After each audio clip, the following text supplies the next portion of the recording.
Hello and welcome. Tonight, let's listen together.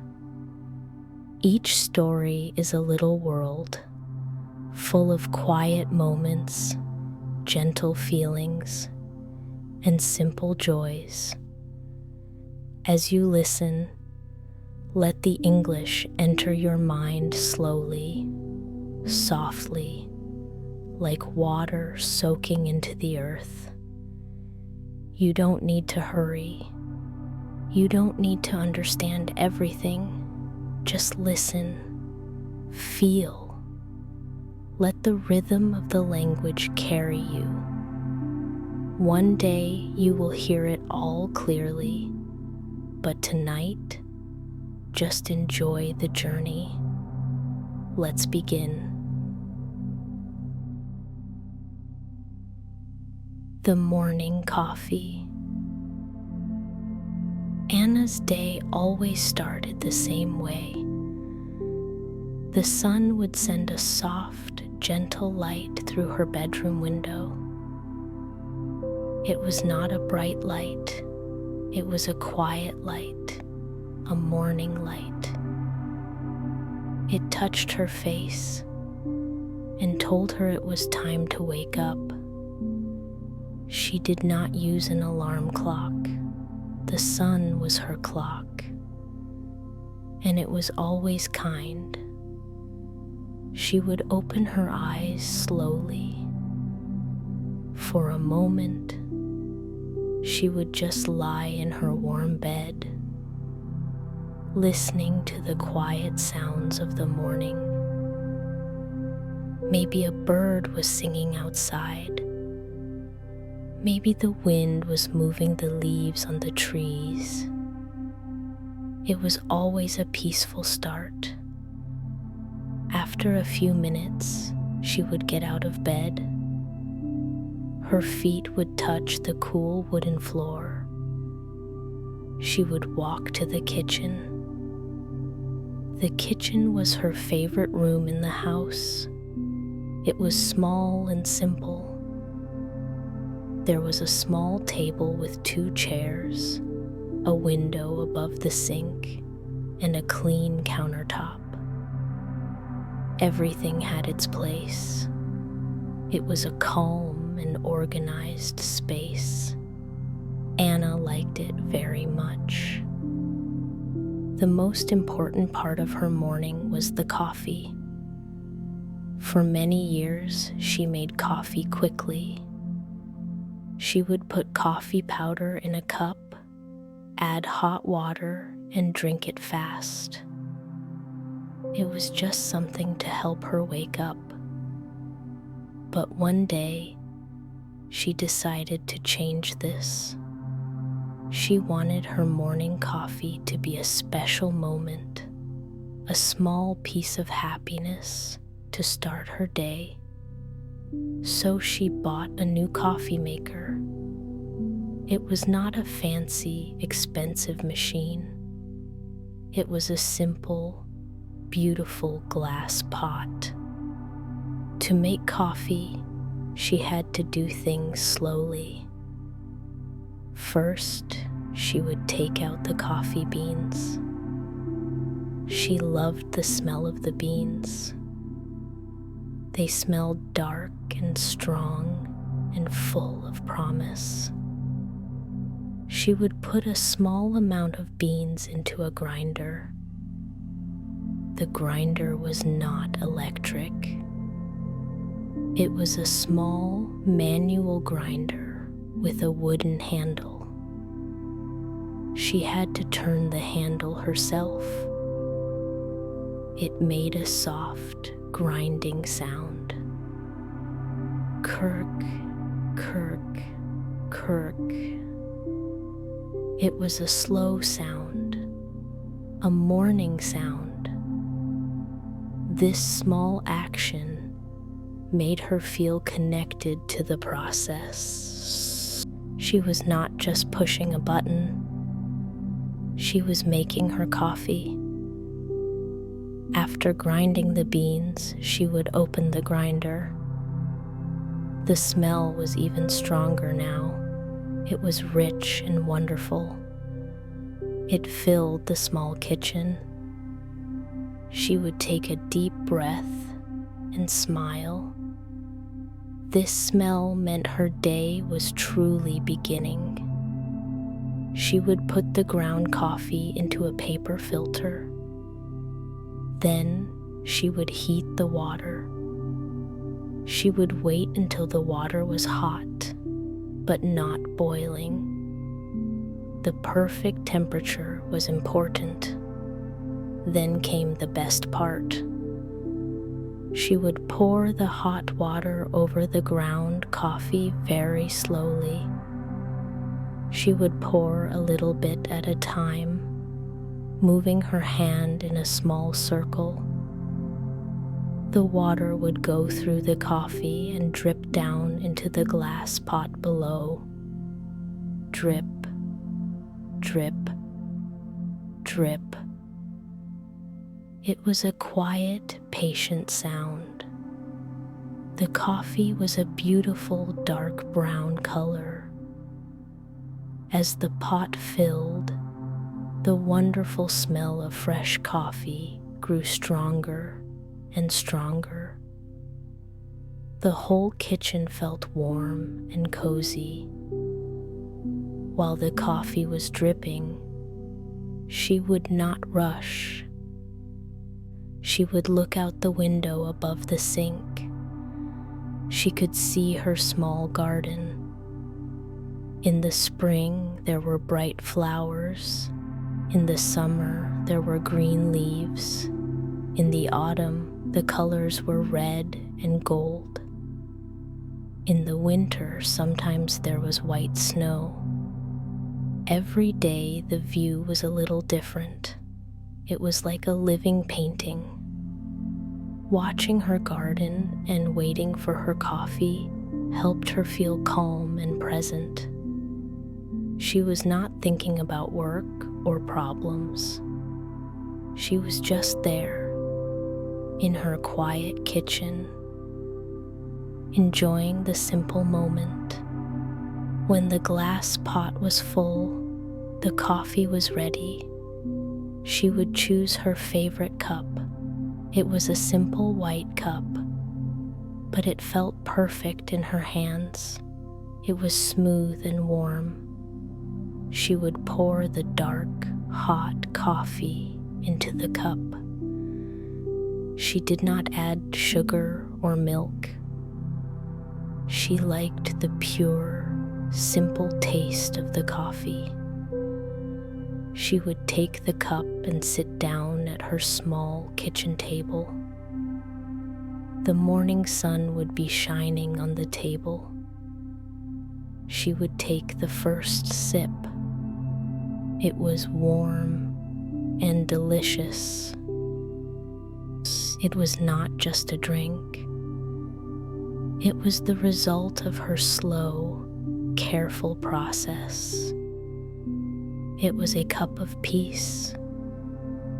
She would sit there for 10 or 15 minutes, just drinking her coffee and looking out the window. Sometimes she would think about her day. Sometimes she would think about nothing at all. It was her time. It was her special routine. This simple ritual changed her mornings completely. It was no longer a rush. It was a gentle start. It made her feel happy and ready for whatever the day would bring. And it all started with a simple cup of coffee. The lost umbrella. The day was gray and wet. Rain fell from the sky in long, soft lines.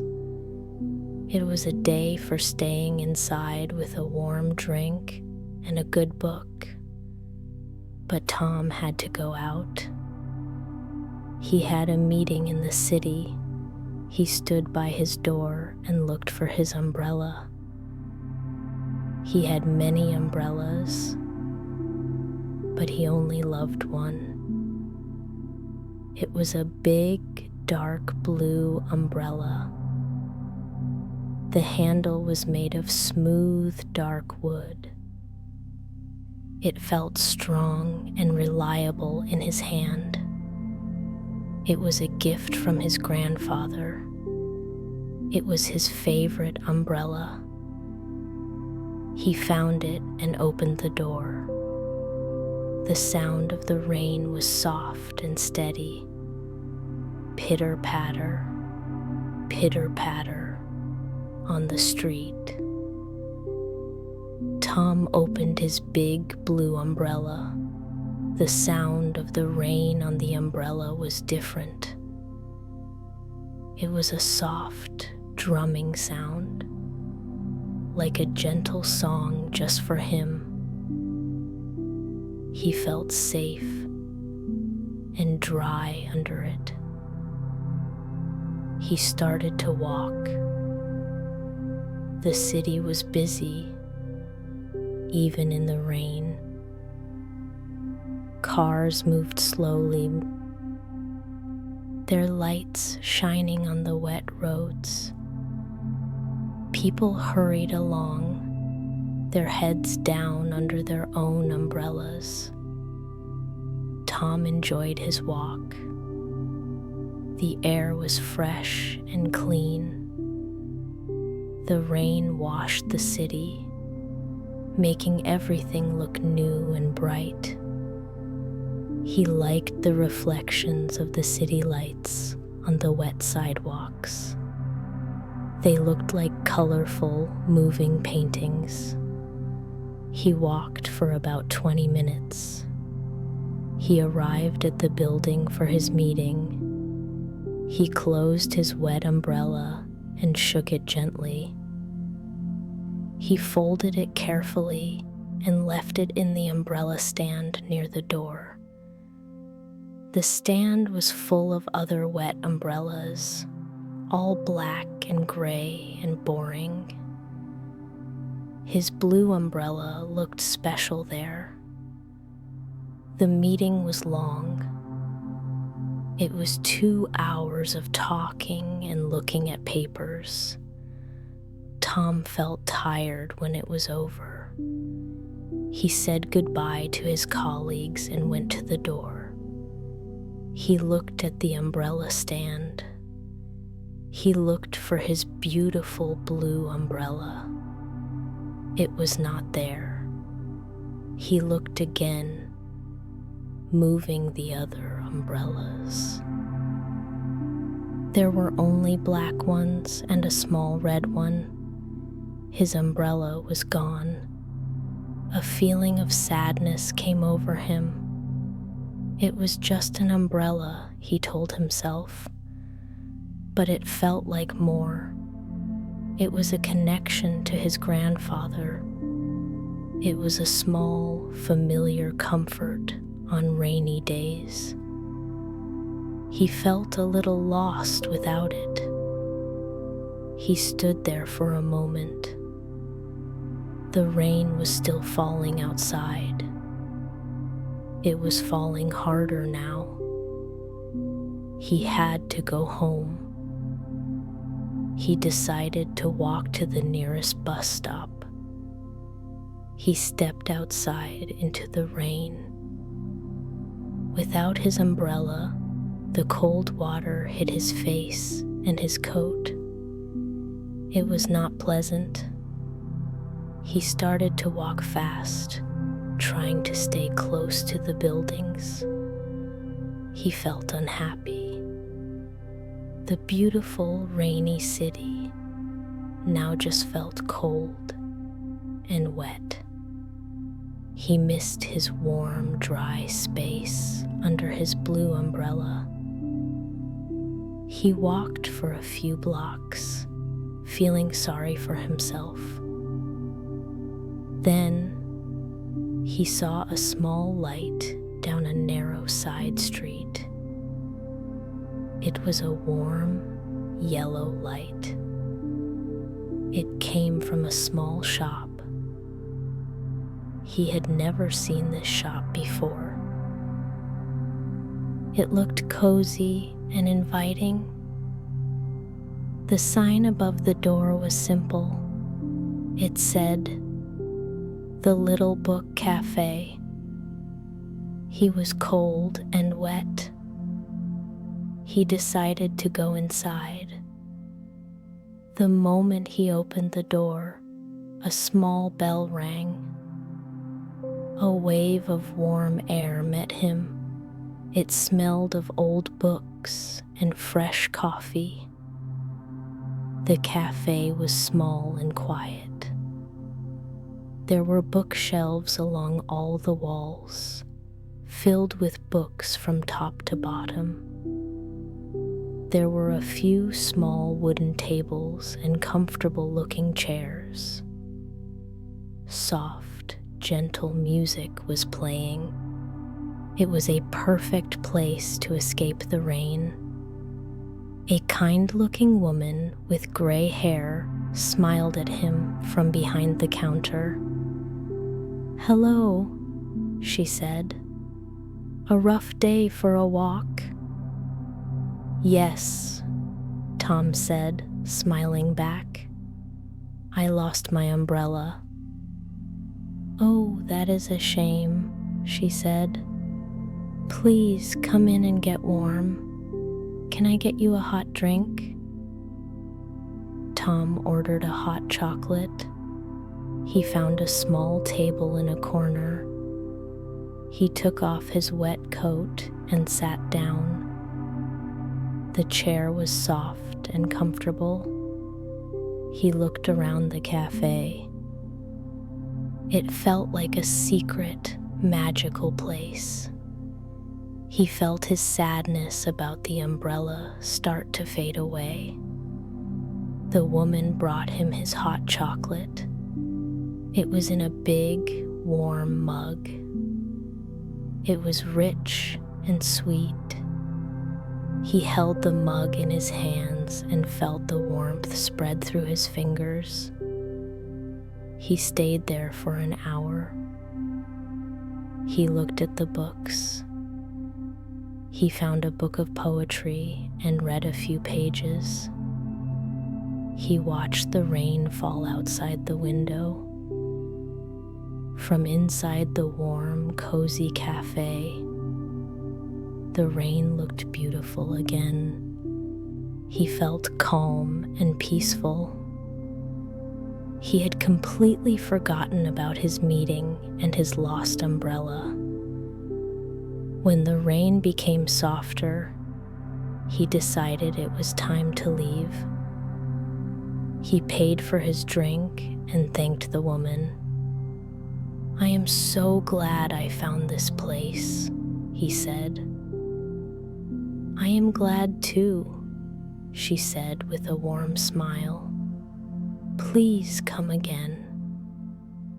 As he was about to leave, she said, "Wait, you cannot go out in the rain without an umbrella. Here, take this one." She held out a simple black umbrella. "It is from our lost and found. No one has claimed it for months. You can have it." Tom was surprised. "Thank you," he said. "That is very kind." He took the umbrella and went outside. The rain was just a light drizzle now. He walked home under his new simple umbrella. It was not his special blue umbrella, but he did not feel sad anymore. He had lost his favorite umbrella, yes, but he had found a new favorite place.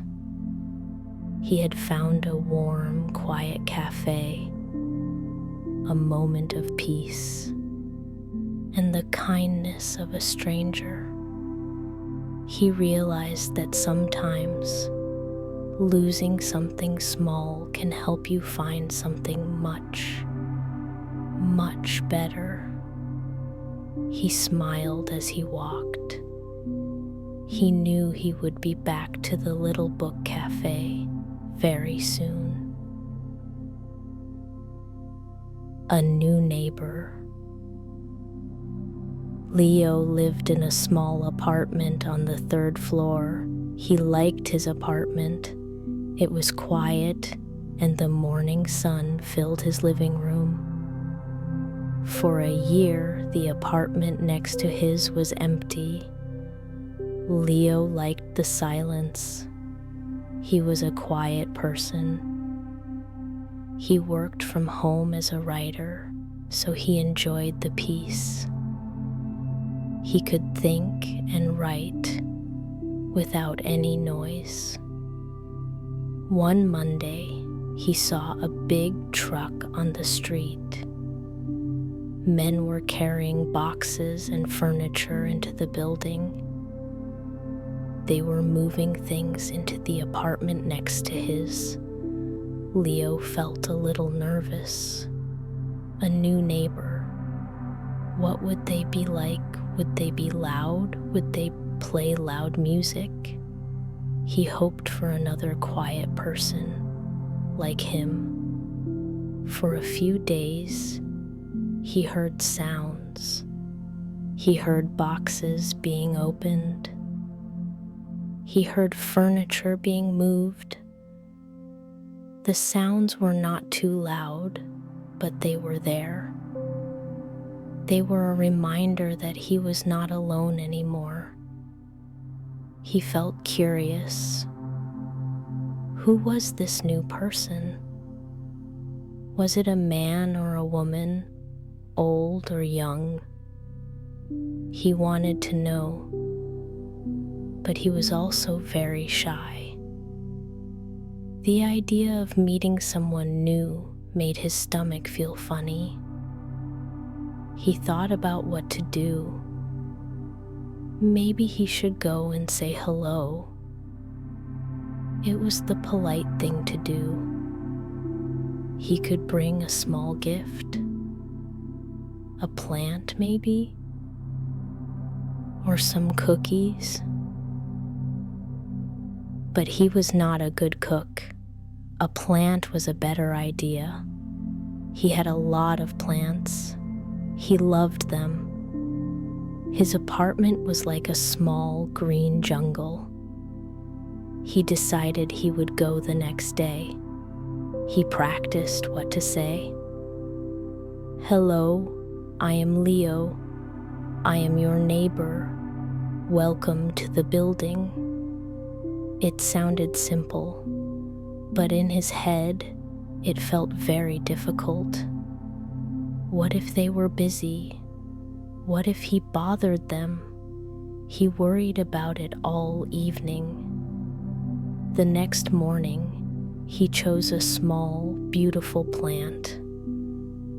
It was a succulent in a little clay pot.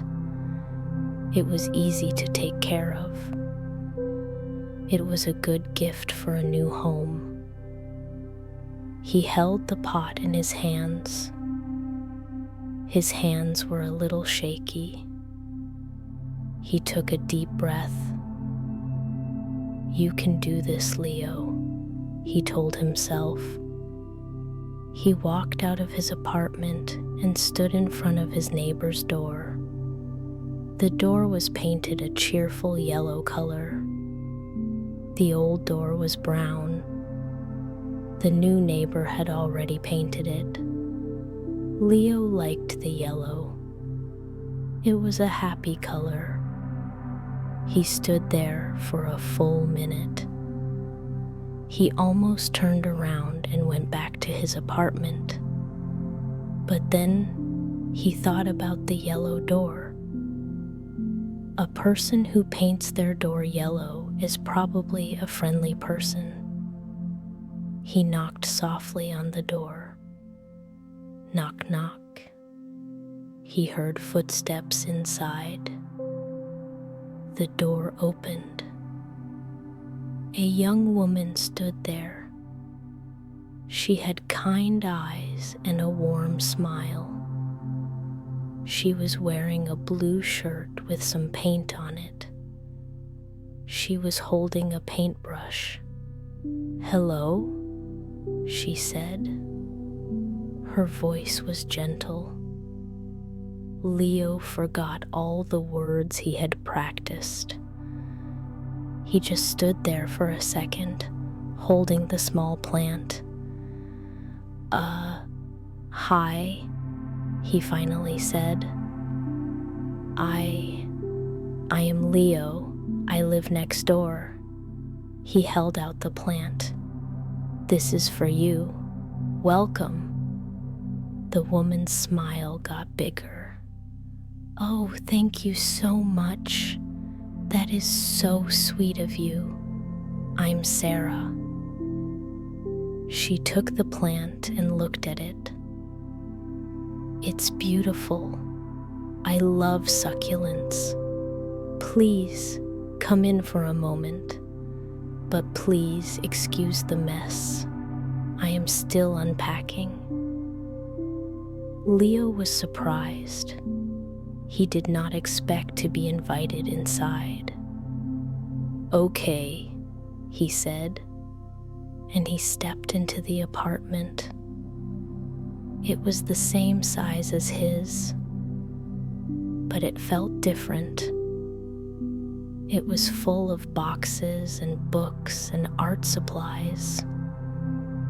There were paintings leaning against the walls. The whole place felt creative and full of life. "I love what you've done with the place," Leo said, looking at a beautiful painting of a forest. "Thank you. I'm a painter," Sarah said. "I'm trying to make it feel like home." She placed the small succulent on a sunny windowsill. "It looks perfect here. It's my first plant for this apartment. Thank you, Leo." "You're welcome," he said. He felt much more relaxed now. Sarah was easy to talk to. Her kindness was like the yellow color of her door, warm and happy. They stood there and talked for a few minutes. Leo told her he was a writer. Sarah told him she was an artist. She showed him another painting she was working on. It was a picture of the city at night, with all the lights shining like stars. "I love your plants," Sarah said. Looking through Leo's open door, she could see the green leaves of his little jungle. "You have so many." "Yes, I love plants," Leo said, feeling a little proud. "They make the apartment feel alive." "I am not very good with plants," Sarah confessed with a small laugh. "I always forget to water them. Maybe you can give me some advice for this little one." "Of course," Leo said, and he smiled a real, genuine smile. "Anytime." He went back to his apartment a few minutes later. He felt so happy and light. His new neighbor was not scary at all. She was kind and interesting. He was not nervous anymore. He was just happy. He sat down at his desk to write, but for a moment, he just looked at the wall that connected his apartment to hers. He could hear the soft sound of her moving around, unpacking her life. It was not a bad sound. It was a nice sound. It was the sound of a new friend. He knew that his quiet life was about to change a little bit, and he realized he was very, very happy about it. The quiet library. Maria was a student. She lived in a busy, noisy city. Her apartment was small, and her street was always full of sounds. Cars, buses, people talking, music from shops. The noise never stopped. Maria needed a quiet place to study. Her apartment was not quiet. The cafes were also noisy, full of people laughing and machines making coffee. She needed a place of peace. One afternoon, she decided to visit the city library. It was a very old, large building made of gray stone. It looked serious and important. Maria had never been inside before. She felt a little nervous as she walked up the big stone steps and pushed open the heavy wooden doors. Inside, everything was silent. The loud city noise disappeared completely. It was like stepping into another world. The air smelled of old paper and wood polish. The ceilings were very high, and sunlight came through tall, arched windows, making soft golden patterns on the floor. The only sound was the gentle rustle of pages turning and the soft footsteps of people walking. Maria immediately felt a sense of calm. This was the place she was looking for. She walked slowly through the main reading room. It was huge, with long wooden tables and green lamps. Many people were sitting there, reading or working. They all looked so focused and peaceful. Maria felt like she should whisper, even though she was not speaking. She walked past the big tables, deeper into the library. She wanted to find her own special spot. She found a smaller room in the back. This room was different. It was circular, with bookshelves that went all the way up to the high ceiling. In the center of the room, there were not tables, but big, soft armchairs. They were old and comfortable looking, made of dark red leather. Only a few people were in this room. An old man was sleeping in one chair, a book resting on his chest. A young woman was looking at a large map on a table. Maria found an empty armchair in a corner. It was next to a tall window. From the window, she could see the tops of the trees in the park next to the library. She could not see the busy street or the cars. It felt like she was in a treehouse, far away from everything. She sat down in the chair. It was even more comfortable than it looked. It felt like the chair was giving her a soft, warm hug. She took out her book and her notebook. She was studying history. She needed to read a long chapter and take notes. At home, she could only study for 20 minutes before a noise distracted her. But here, in this quiet room, it was different. The silence was not empty. It was a full, peaceful silence. It helped her think She read for an hour without stopping. The words on the page were clear and easy to understand. Her mind was not busy with other thoughts or worries. It was just her, the book, and the quiet room. When she looked up from her book, she saw that the light from the window had changed.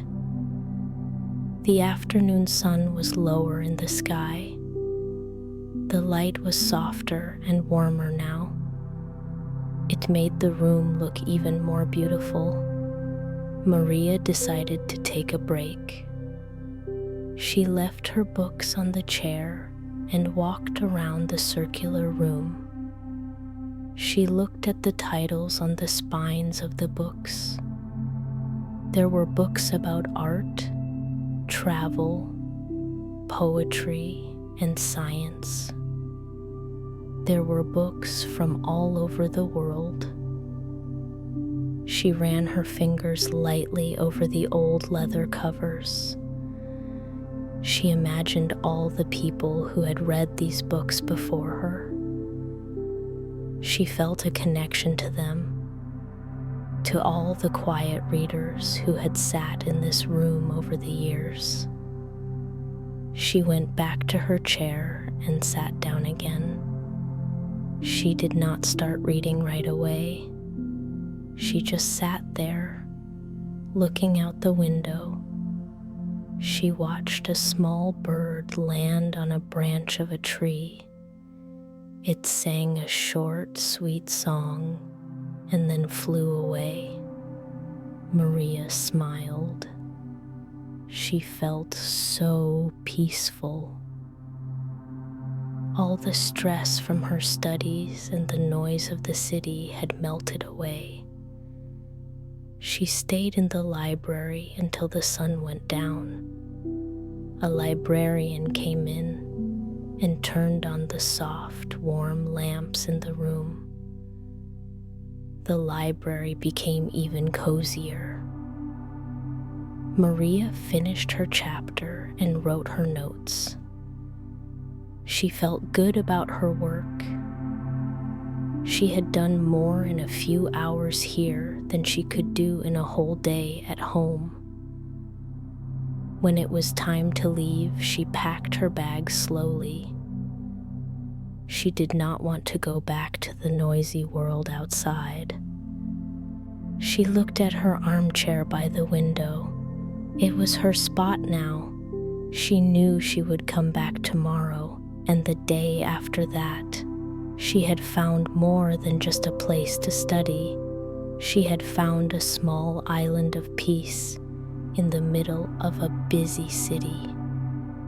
As she walked out of the library, back into the noise and the lights, she carried the quietness with her in her heart. A letter in the mail. It was a Tuesday afternoon. For Clara, Tuesdays were usually boring. She would come home from her job at the flower shop, make a simple dinner, and watch television. But this Tuesday was different. When she checked her mailbox, among the usual bills and advertisements, there was a real letter. It was a beautiful envelope. It was a soft cream color, and the paper felt thick and expensive. Her name and address were written on the front in elegant, flowing handwriting. It was written with a real pen, not printed by a machine. Clara did not recognize the handwriting. She felt a small flutter of excitement. Who would send her such a lovely letter? She took it inside and put her bag down. She made a cup of tea, her hands moving a little faster than usual. She was very curious. She sat down on her comfortable sofa and looked at the envelope. She turned it over. On the back, there was a small wax seal. It had the letter E on it. E. Clara could not think of anyone she knew whose name started with E. She opened the letter very carefully. She did not want to tear the beautiful envelope. Inside, there was a single sheet of matching cream-colored paper. She unfolded it. The same elegant handwriting covered the page. She started to read. "My dearest Clara," it began. "I wonder if you remember me. My name is Eleanor. We were friends a very long time ago when we were little girls. We lived on the same street, Maple Street. You lived in the blue house with the big garden, and I lived in the yellow house next door." Clara's eyes opened wide. Eleanor, she remembered. Eleanor was her best friend when she was 7 years old. They did everything together. They played in Clara's garden. They made secret forts under the big oak tree.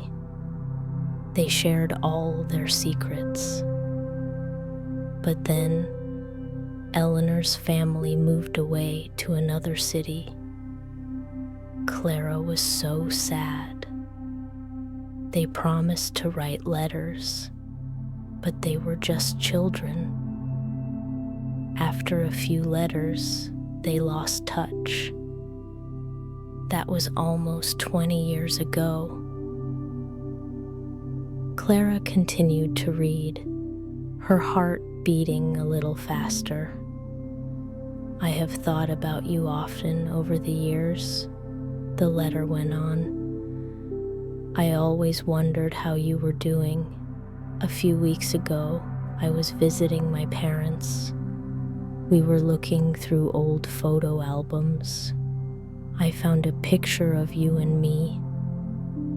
We were sitting on the swing in your garden, eating ice cream. We looked so happy. Seeing that photo made me want to find you. It was not easy. I did not know your last name now, but I remembered your mother's name. I did some searching online and I finally found you. I hope this letter finds you well. I hope you are happy. I am a teacher now. I am married and have a little boy. His name is Sam. My life is good, but I often miss the simple happiness of those summer days on Maple Street. I remember we had a secret hiding place for our treasures. It was a small wooden box that we buried under the big rose bush in your garden. Do you remember what we put inside? Clara put the letter down for a moment. She closed her eyes. She could see it so clearly. The wooden box. She could feel the rough wood in her hands. She could smell the sweet scent of the roses. What did they put inside? She remembered 2 shiny stones, a bird's feather, and a small folded piece of paper. On the paper, they had written their biggest dreams. Clara had written that she wanted to own a flower shop. Eleanor had written that she wanted to travel the world.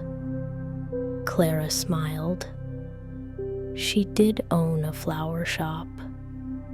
Her dream had come true. She picked up the letter and read the last part. I am going to be in your city next month for a teacher's conference. I would love to see you if you would like that. Maybe we could have a cup of coffee and talk about old times. It would mean so much to me to see my first best friend again. My phone number is at the bottom of this letter. With love, Eleanor. Tears came to Clara's eyes. They were not sad tears. They were happy tears. All evening, she could not stop thinking about the letter. The boring Tuesday had become a magical Tuesday. The past had reached out and touched her. A forgotten friendship was suddenly alive again. She felt a warmth spread through her chest. It was a feeling of connection, a feeling of being remembered. In a world of fast emails and text messages, this slow, thoughtful letter felt like a precious gift. It was a piece of someone's time, a piece of their heart. That night, Clara did not watch television. Instead, she looked through her own old photo albums. She found the same picture Eleanor had mentioned. There they were, two little girls with big smiles and ice cream on their faces. Before she went to bed, she picked up her phone. She typed a message to Eleanor. Dear Eleanor, she wrote, I remember everything. I would love to see you. She pressed send. A moment later, her phone buzzed. It was a reply from Eleanor. It was just a single emoji, a smiling face with a heart. Clara went to sleep that night with a happy, peaceful feeling. She dreamed of a blue house, a big garden, and a friend she thought she had lost forever. The Sunday market. The sun was soft and warm, perfect for a Sunday morning. For the Miller family, Sunday was market day. It was their favorite day of the week. David and his wife, Sarah, and their 6-year-old daughter, Lily, would walk to the town square together. The market was not big, but it was full of life and color. Lily was always the most excited. She would skip ahead of her parents, her small basket swinging in her hand. Is the bread man there today? She would ask. Will he have the sweet buns with raisins? I am sure he will, sweetheart, David would say, smiling. The first thing they always saw when they arrived was the flower stall. It was an explosion of color. Bright red tulips, sunny yellow daffodils, and deep purple irises. The air around it smelled sweet and fresh. Sarah loved flowers. She would always buy a small bunch to put on their kitchen table. It made the whole house feel cheerful. Today, she chose some simple white daisies. They looked so fresh and happy. Next, they would visit the bread man. His name was Mr. Giles, and he had a big, friendly smile. His stall smelled wonderful, like warm yeast and melted butter. He had all kinds of bread, crusty brown loaves, soft white rolls, and of course, Lily's favorite sweet buns with raisins. Lily would stand on her tiptoes to see over the counter. Mr. Giles would always pretend he did not see her at first. "Now, where did that little girl go?"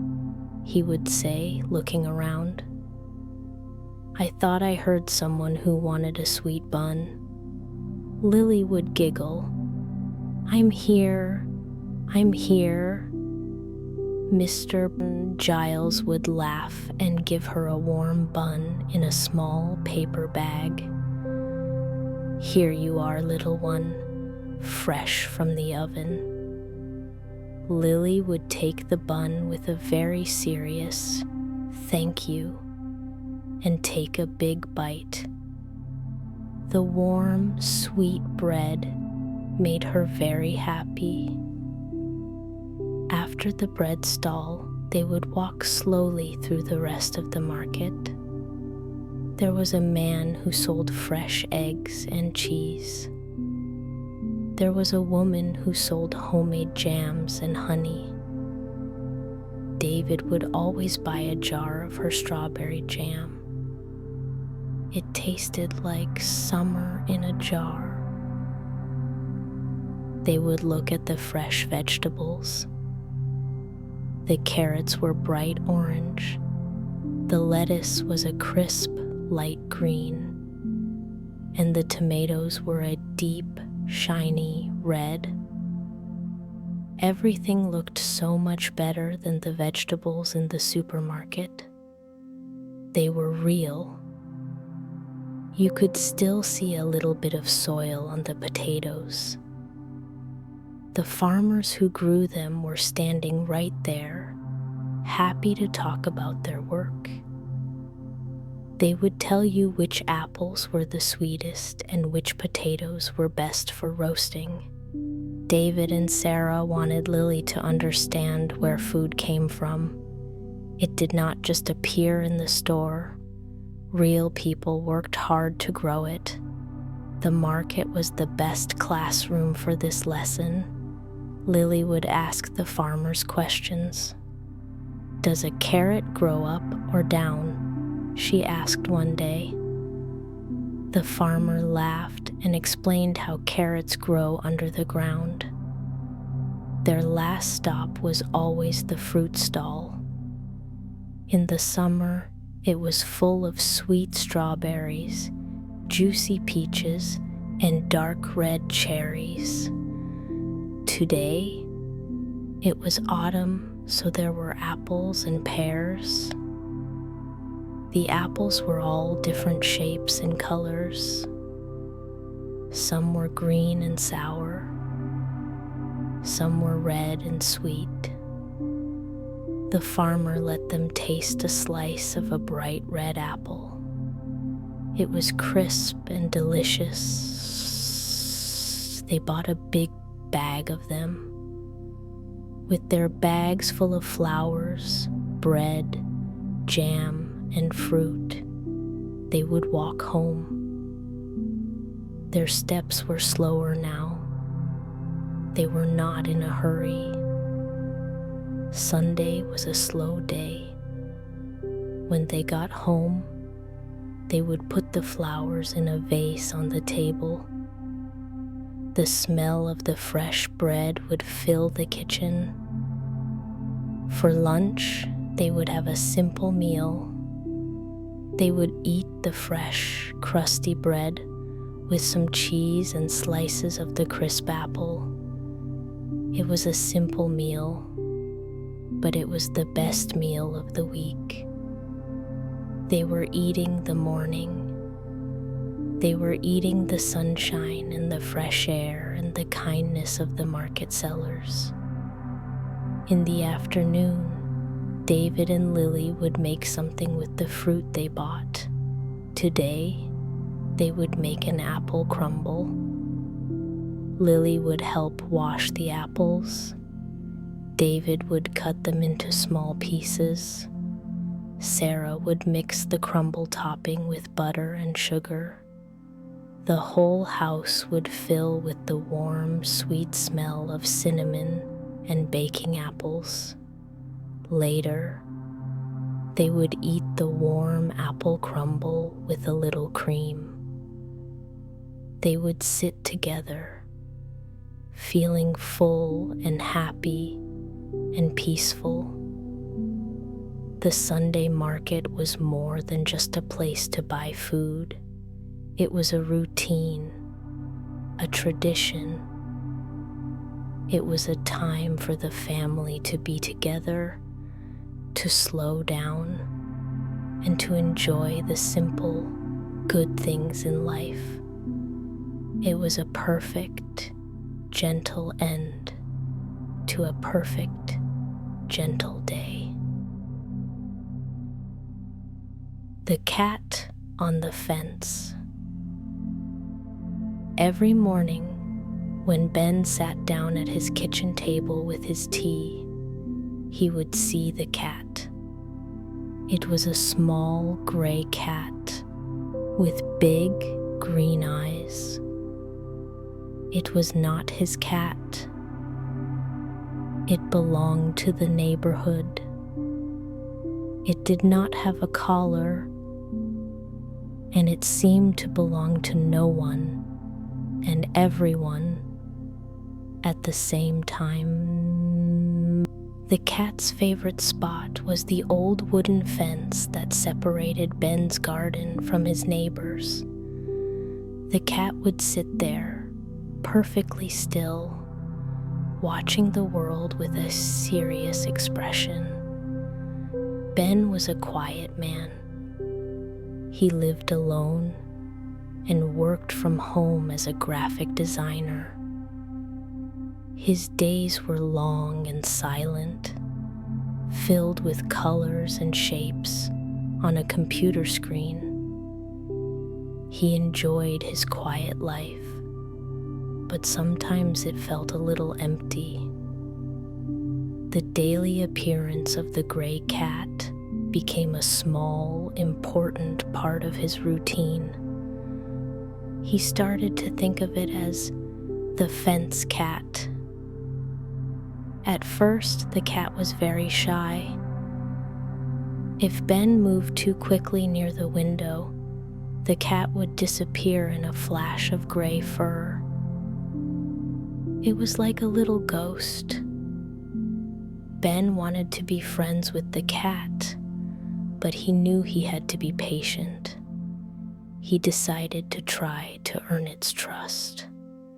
He started by leaving a small bowl of water near the fence. The first day, the cat just looked at the bowl from its safe spot on the fence. It did not come down. The second day, the same thing happened. On the third day, after Ben had gone back inside, he watched from his window. The cat looked around carefully. Then, it jumped down from the fence with silent grace. It went to the bowl and took a few quick sips of water. Then, just as quickly, it jumped back up to its post. Ben smiled. It was a small victory. After a week of leaving water, Ben decided to try leaving a little food. He bought some good quality cat food. He put a small amount in a clean bowl and placed it next to the water. The cat watched him with its big green eyes. It seemed curious, but also nervous. Ben went back inside and watched from his window. It took a long time. The sun moved across the sky. Finally, the cat jumped down. It sniffed the food cautiously. Then it began to eat. This became their new routine. Every morning, Ben would put out fresh water and a small amount of food. The cat would watch from the fence. After Ben went inside, the cat would come down to eat. They did this for many weeks. The cat started to seem less nervous. Sometimes it would still be there, washing its face. When Ben looked out the window, it no longer ran away immediately. One morning, Ben decided to try something new. After he put the food down, he did not go back inside. Instead, he sat down on his back steps, a good distance away from the bowls. He sat very still and did not look directly at the cat. He just looked at his garden and drank his tea. The cat stayed on the fence, watching him. It did not come down to eat. Ben was not disappointed. He knew this would take time.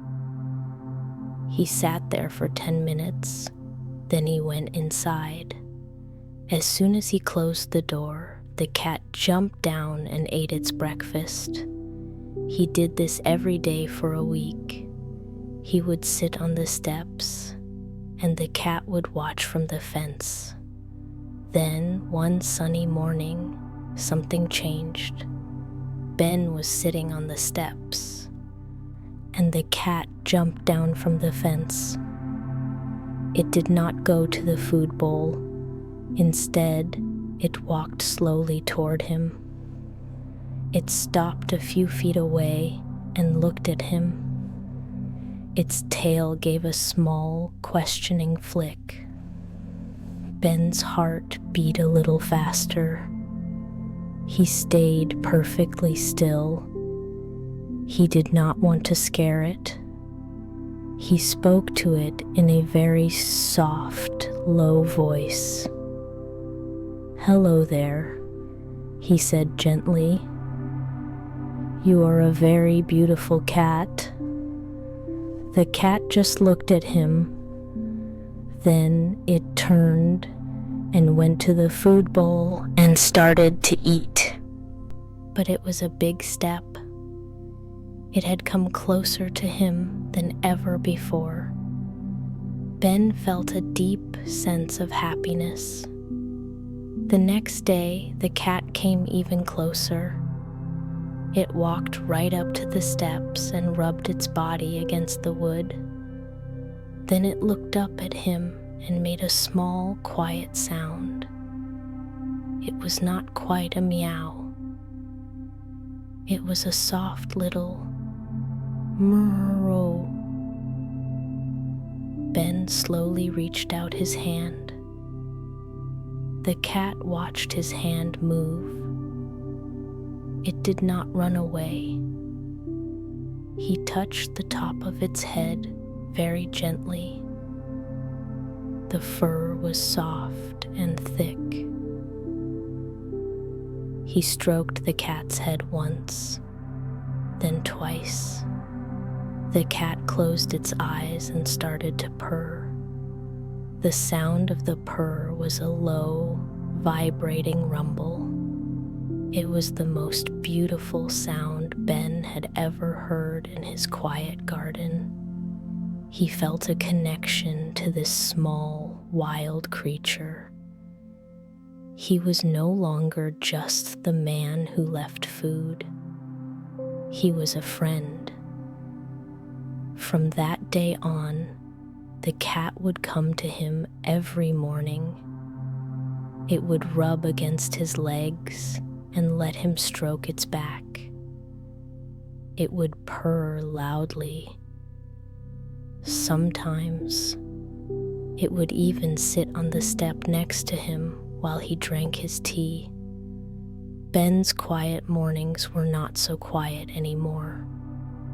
They were filled with the soft purring of a small gray friend.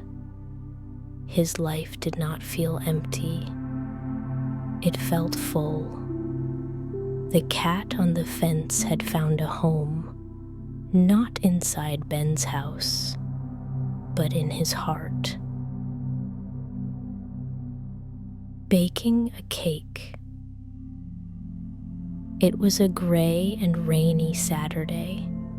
Maya and her father, Leo, were sitting in the living room. Maya was drawing and Leo was reading a book. But they both felt a little bored. The rain was drumming against the window, and the day felt long and slow.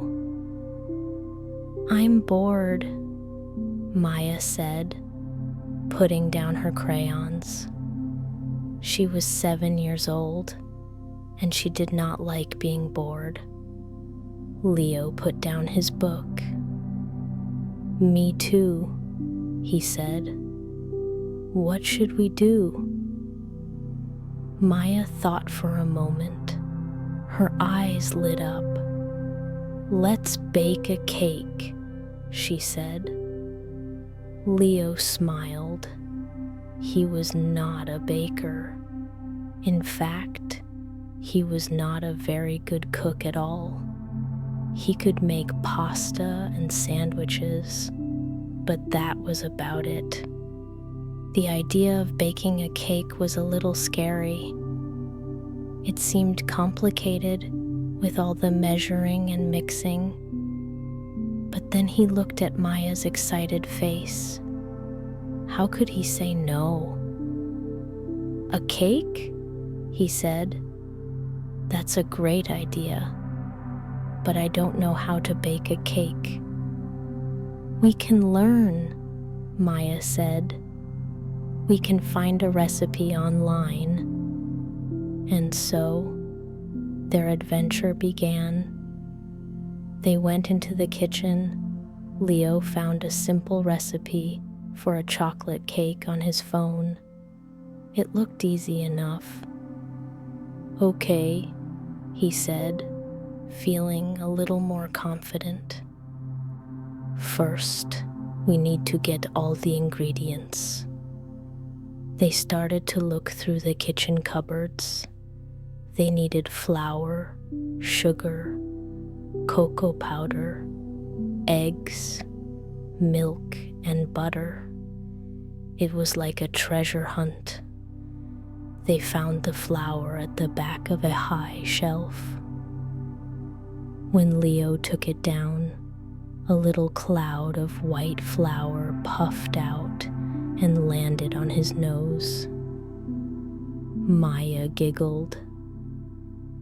"You look like a snowman, Daddy," she said. Leo laughed and wiped the flour off his face. They found the sugar and the cocoa powder. They had eggs and milk in the fridge.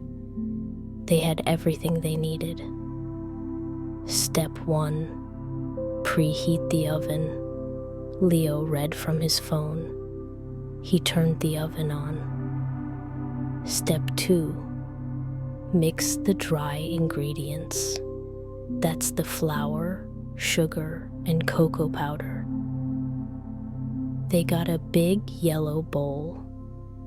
Maya stood on a chair so she could reach the counter.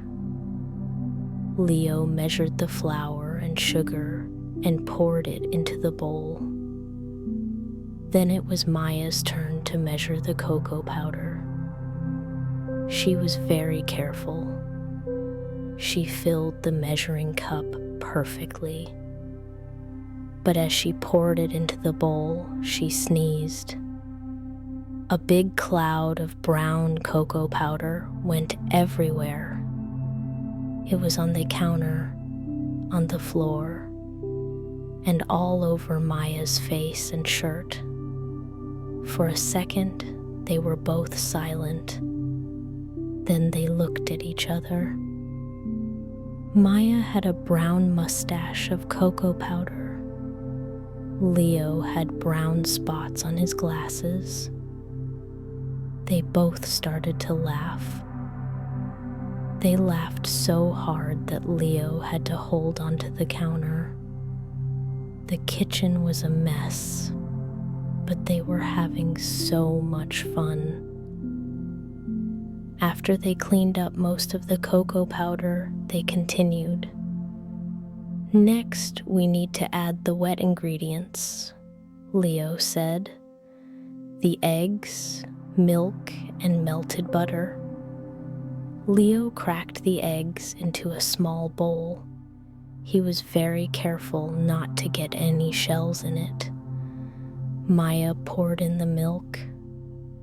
Then, Leo poured the wet ingredients into the big yellow bowl with the dry ingredients. Now we mix everything together, Leo said. He gave Maya a wooden spoon. Mix it slowly. Maya started to stir. It was hard work. The mixture was thick. Leo put his hands over hers and they stirred it together. They watched as the white flour and brown cocoa powder mixed with the eggs and milk. Slowly, it turned into a smooth, dark, brown, chocolatey batter. It looked delicious. Maya dipped her finger in the bowl and tasted it. It's yummy, she said, her eyes wide. It is, isn't it? Leo said, tasting it too. They poured the batter into a round cake pan. Leo put it carefully into the hot oven. Now we wait, he said. The recipe said it needed to bake for 30 minutes. 30 minutes felt like a very long time. They sat at the kitchen table and watched the oven. Soon, a wonderful smell started to fill the kitchen. It was a warm, sweet, chocolatey smell. It was the smell of happiness. When the timer beeped, Leo put on his oven mitts and carefully took the cake out. It was perfect. It was dark and round and beautiful. They let it cool for a little while. Then, Leo turned the pan over, and the cake slid out onto a plate. We did it, Maya shouted, clapping her hands. We did it, Leo repeated, feeling very proud. They didn't have any frosting, but they didn't need it. They cut 2 big slices of the warm cake. They sat down at the kitchen table, the rain still tapping on the window outside. They ate their cake. It was the best cake Leo had ever tasted. It was not just because of the chocolate. It was because they had made it together. They had made a mess. They had laughed. And they had created something wonderful. The gray, boring Saturday had turned into a warm, happy, delicious day. Leo looked at his daughter with a little bit of chocolate on her cheek. He knew he would never forget this day. It was a simple memory, but it was a perfect one. The Forgotten Song. Elena was cleaning her small apartment. It was something she did every Saturday. She would put on some music and spend the morning dusting, vacuuming, and making her space feel fresh and calm. Today, she did not choose her music. Instead, she turned on the radio. An old radio station was playing songs from the past. She was in the bedroom, folding clean laundry, when a new song started to play. It was a simple song. There was a gentle guitar and a man's soft, kind voice. The melody was simple and sweet. Elena stopped what she was doing. She stood very still, holding a warm towel in her hands. She knew this song. She could not remember the name of the song or the singer, but the melody felt so familiar. It was like a key unlocking a door to a room deep inside her memory, a room she had not visited for a very long time. She closed her eyes. Where did she know this song from? An image came into her mind. It was a warm summer evening. She was not in her city apartment. She was in a big garden. The air was filled with the smell of cut grass and night-blooming flowers. There were fireflies blinking their little yellow lights in the twilight. She was a little girl, maybe 5 or 6 years old. She was sitting on a wide porch swing with her grandfather. Her grandfather was a kind man with a warm smile and gentle hands. His hands were big and strong from working in his garden, but they were always so gentle with her. He was holding his old worn guitar, and he was singing this exact song to her. His voice was not perfect, but it was full of love. He would sing it to her every evening before she went to bed. It was their special lullaby. Elena opened her eyes. Tears were rolling down her cheeks. She had forgotten. How could she have forgotten something so precious? Her grandfather had passed away many years ago. As she grew up, life became busy with school, friends, and work. The memory of those summer evenings and his gentle song had been buried under all the new memories.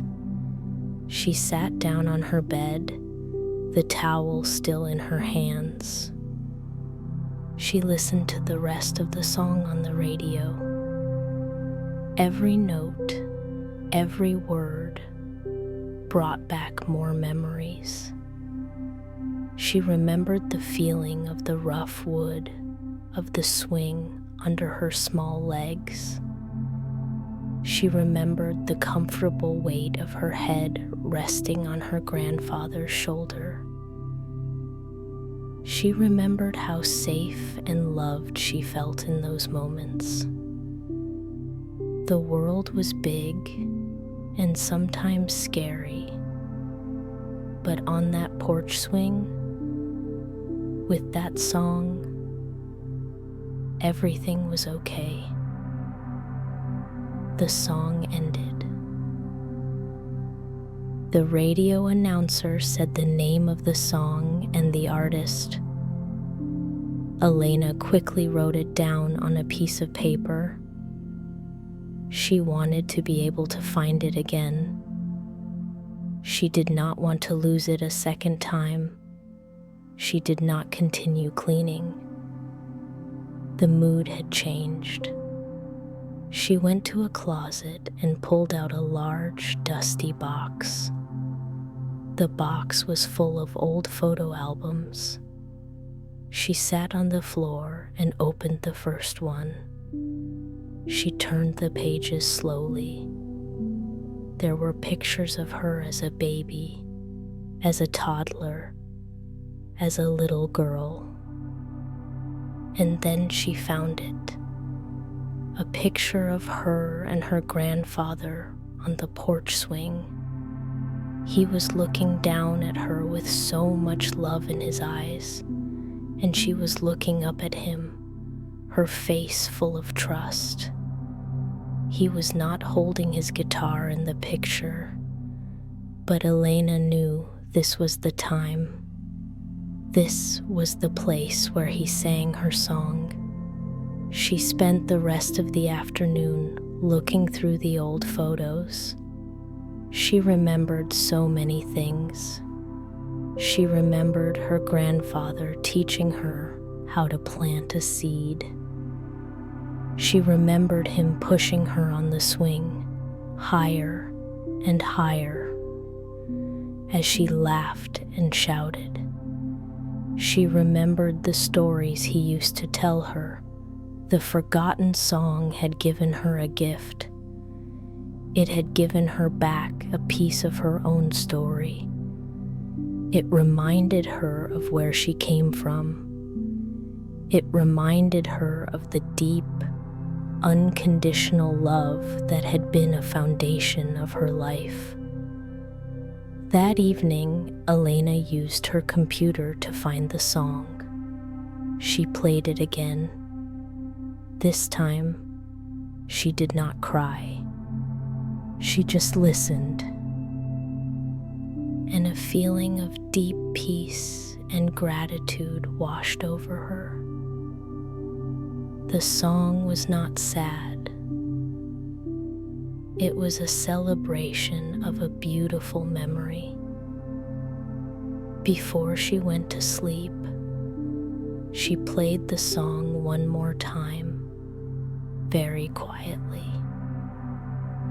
The gentle guitar and the kind voice filled her small, clean apartment. It was like her grandfather was there with her, tucking her into bed, just like he used to do. She fell asleep with a smile on her face, feeling safe and loved. The forgotten song was forgotten no more. It was back where it belonged, in her heart.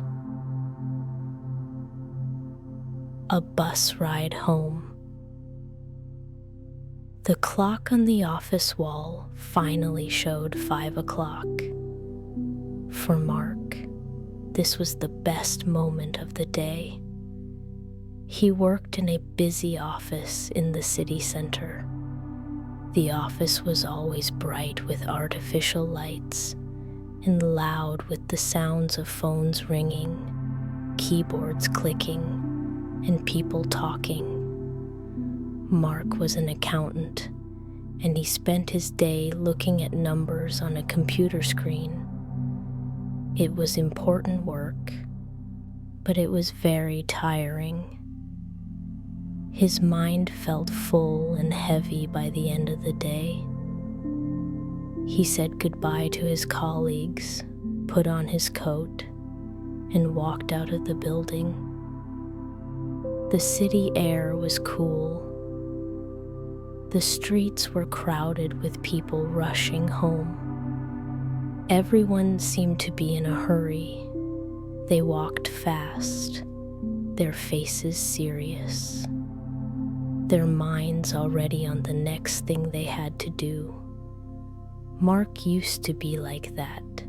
He used to rush to the subway, push his way onto a crowded train, and stand with his face close to a stranger's back for 30 minutes. It was a stressful way to end a stressful day. But a few months ago, he had discovered the bus. The bus stop was just a short walk from his office. The bus he took was not the fastest way to get home. It was a local bus that made many stops. It moved slowly through the city's smaller streets. But that was why Mark loved it. He got on the bus and found his favorite seat. It was a window seat near the back. He sat down and let out a long, slow breath. This was his time to decompress. The bus started to move. It pulled away from the busy main street and turned onto a quieter road. The sounds of the city became softer. Mark looked out the window. The bus ride was like a slow movie of the city. He saw things he never noticed when he took the subway. He saw small neighborhood parks where children were playing. He saw little bakeries with warm lights, their windows full of bread and cakes. He saw people walking their dogs, laughing with friends, or just sitting on benches, watching the world go by. These small scenes of everyday life made him feel connected to the city in a new way. It was not just a place of work. It was a place full of life and stories. The bus was rarely crowded. Most people wanted the faster subway. The people on the bus were usually older people, or students, or people who were not in a hurry. No one was pushing or shouting. The atmosphere was calm. The only sound was the low hum of the engine and the soft hiss of the doors opening and closing at each stop. Mark did not look at his phone. He did not listen to music. He just watched and listened. He watched the light change as the sun began to set. The sky turned from blue to soft shades of orange and pink. The street lights started to turn on, one by one, their yellow glow making the city look warm and gentle. The steady, rocking motion of the bus was very relaxing. It was like being in a cradle. It soothed his tired mind. The numbers and problems from his work started to fade away. His thoughts became slower and clearer. He wasn't thinking about work anymore. He was just observing. He saw a woman get on the bus with a large bunch of bright yellow flowers. The flowers were so beautiful, they made him smile. He saw a young man help an old woman with her shopping bags. This small act of kindness made his heart feel warm. The bus traveled through different neighborhoods. It went through busy areas with shops and restaurants, and then through quiet residential streets with trees and small houses. Each neighborhood had its own feeling, its own personality. Mark felt like a quiet traveler exploring his own city. After about 45 minutes, the bus arrived at Mark's stop. It was just a block from his apartment. He pressed the button to signal his stop. He stood up and walked to the front of the bus. He always said thank you to the bus driver. The driver, a man with a kind face, would nod and smile. Mark stepped off the bus into the quiet evening air of his own neighborhood. He felt like a different person from the tired man who had left the office an hour ago. He was calm. His mind was clear. He was ready to be home. He walked the last block to his apartment. He could hear the leaves rustling on the trees. He could see the lights on in people's homes. He felt peaceful and content. The slow bus ride home was more than just transportation. It was a transition. It was a bridge between his busy work life and his quiet home life. It was a small, simple ritual that gave him a moment of peace every single day. And for that, he was very grateful. The little garden. Sophie lived in a small apartment on the 4th floor of a big building. She loved her apartment.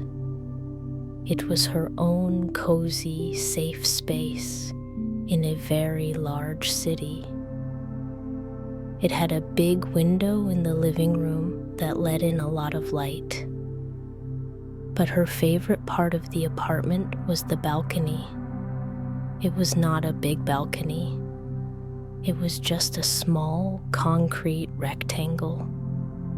For a long time, it was empty. It just had an old chair and a small table. One spring morning, Sophie was drinking her tea and looking at her empty balcony. It looked sad and gray. She looked at the park across the street. It was full of green grass, tall trees, and colorful flowers.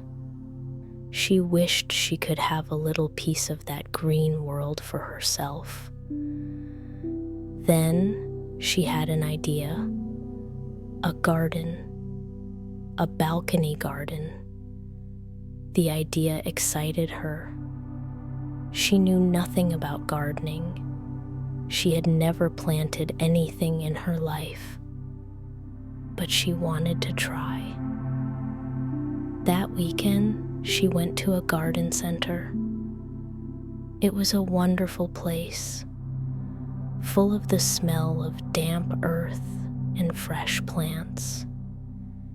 She felt a little overwhelmed. There were so many different kinds of plants and flowers. A friendly employee saw her looking lost. "Can I help you?" he asked. "Yes," Sophie said. "I want to start a garden on my balcony, but I don't know how." The man smiled. "A balcony garden is a wonderful thing," he said. "Let's start with some easy plants." He helped her choose everything she needed. She bought a few rectangular pots to hang on the balcony railing. She bought some bags of dark, rich soil. He helped her pick out some plants that were good for beginners. She chose some bright red geraniums, some cheerful yellow marigolds, and a fragrant lavender plant. He also showed her some herbs. She bought a small mint plant and a basil plant. "These are great for cooking," the man said. Finally, she bought a small green watering can. Sophie carried everything home, her heart full of excitement. She spent the entire afternoon on her balcony, creating her little garden. She filled the pots with soil. Her hands got dirty, and she loved the feeling of the cool earth.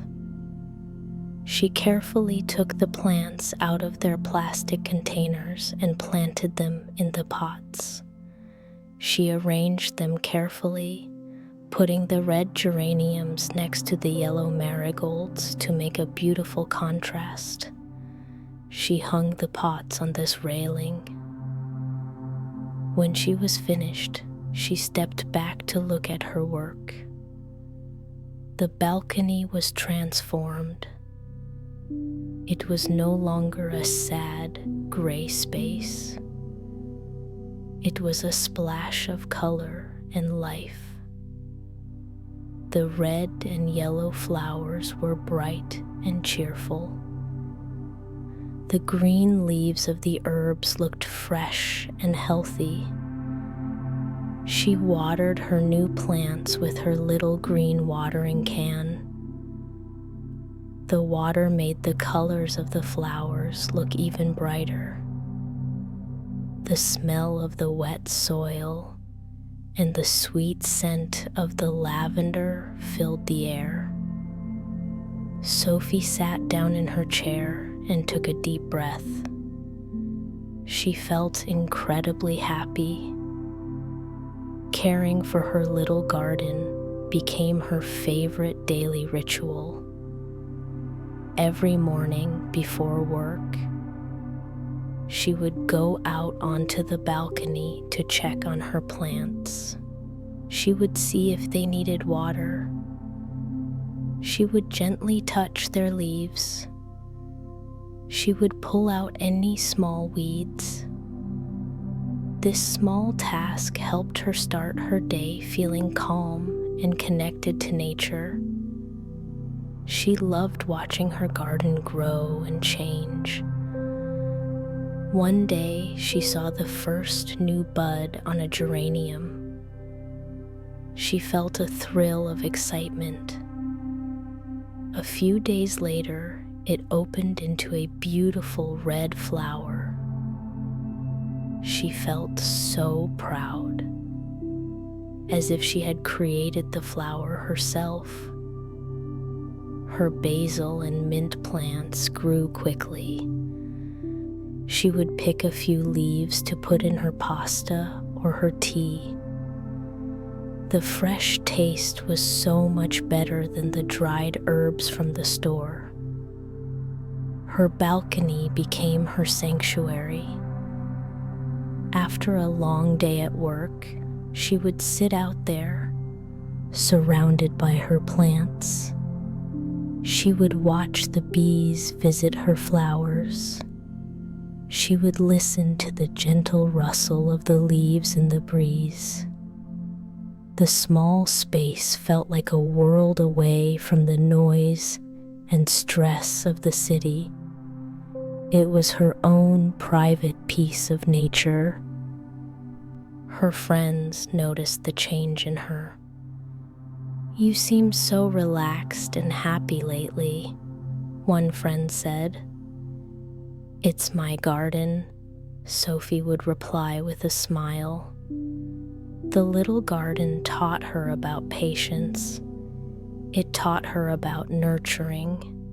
It taught her that even in a big city, in a small apartment, you can create your own little patch of beauty and peace.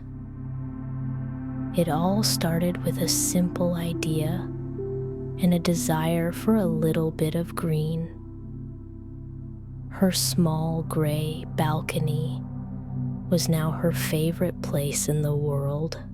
It was a garden, yes, but it was also a garden for her soul. The warm scarf. Agnes sat in her favorite armchair by the window. The chair was old and soft, and it fit her body perfectly. Outside, the autumn wind was blowing, making the last of the yellow and red leaves dance in the air. The sky was a soft, pale gray, It was a cozy day, a perfect day for knitting. In Agnes's hands were 2 long wooden knitting needles and a ball of soft, chunky wool. The wool was the color of a sunset, a beautiful mix of deep orange, soft pink, and a hint of purple. Agnes was a knitter. Her hands were rarely still. They had been knitting for over 70 years. They knew the rhythm of the needles, the feel of the yarn. Knitting was more than a hobby for her. It was a form of meditation. Click, clack, click, clack. The sound of the needles was a soft, steady beat in her quiet living room. She was knitting a scarf. She loved knitting scarves. They were simple, satisfying projects. A scarf was a long, straight line of comfort. It was a hug you could wear around your neck. She did not need a pattern. Her hands remembered the movements. Knit 1, purl 1, over and over. The scarf grew longer with each row, a river of warm sunset colors flowing from her needles. Agnes had many scarves. Her closet was full of them, in every color imaginable. She had scarves for every season and every mood. She didn't need another one, so when she knitted, she usually did not have a specific person in mind. She just enjoyed the process. She enjoyed creating something beautiful and useful from a simple ball of yarn. Sometimes she gave the scarves away to family or friends. Sometimes she donated them to charity. As she knitted this particular sunset-colored scarf, she thought about the nature of warmth. There was the warmth of a fire, the warmth of a cup of tea, the warmth of the sun on your skin.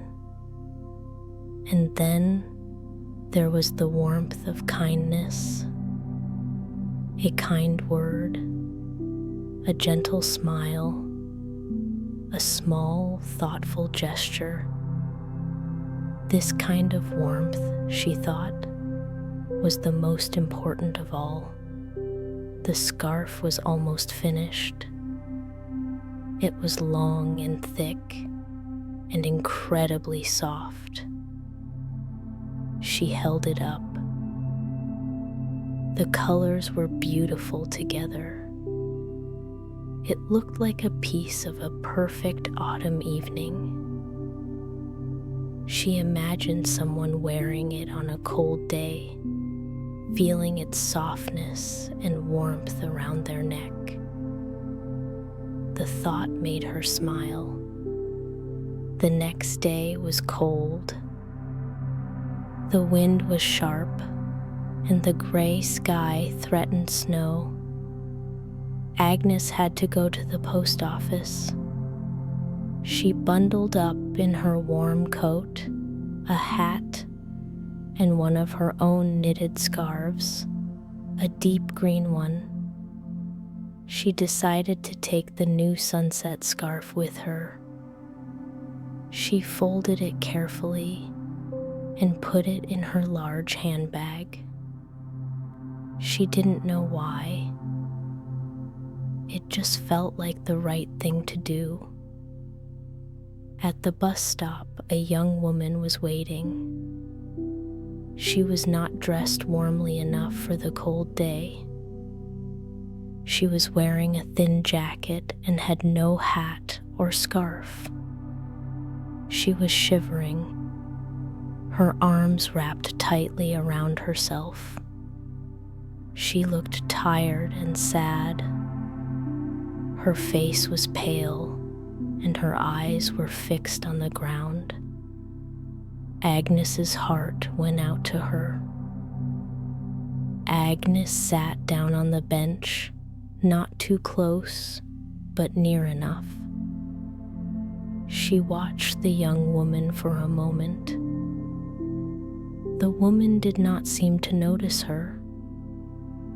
She seemed lost in her own cold, unhappy world.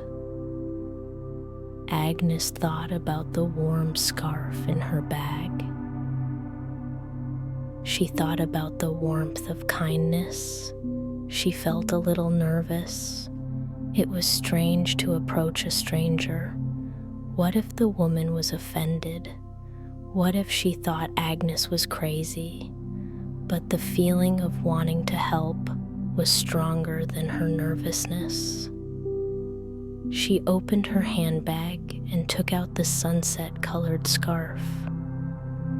It felt so soft and warm in her hands.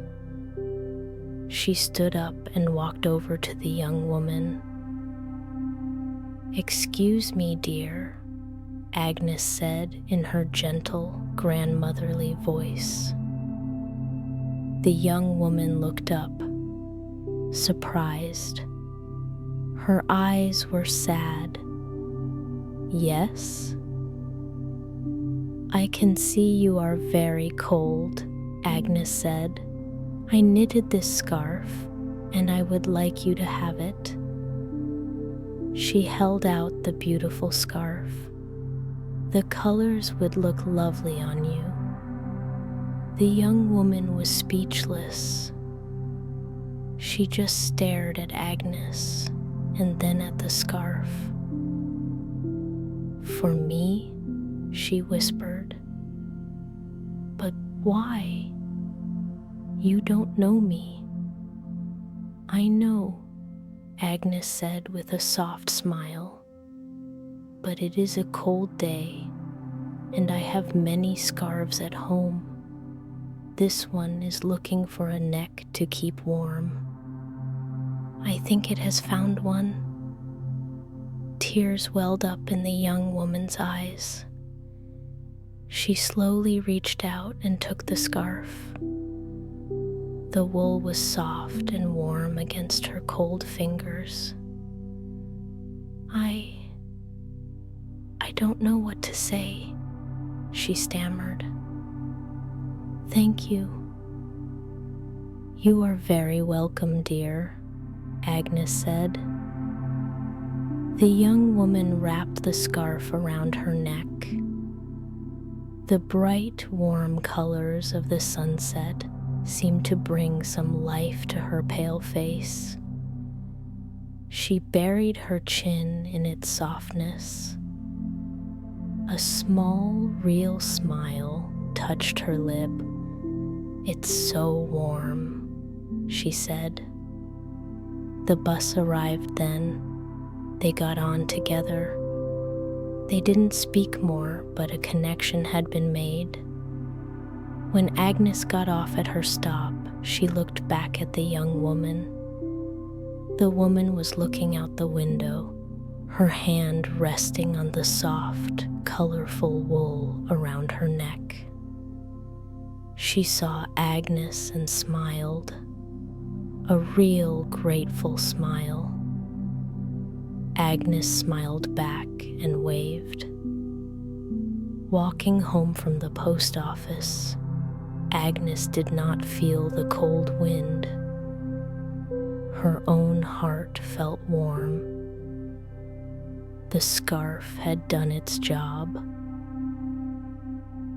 It had brought a little physical warmth, yes, but more than that, it had brought a moment of connection, a little bit of unexpected kindness into a stranger's cold day.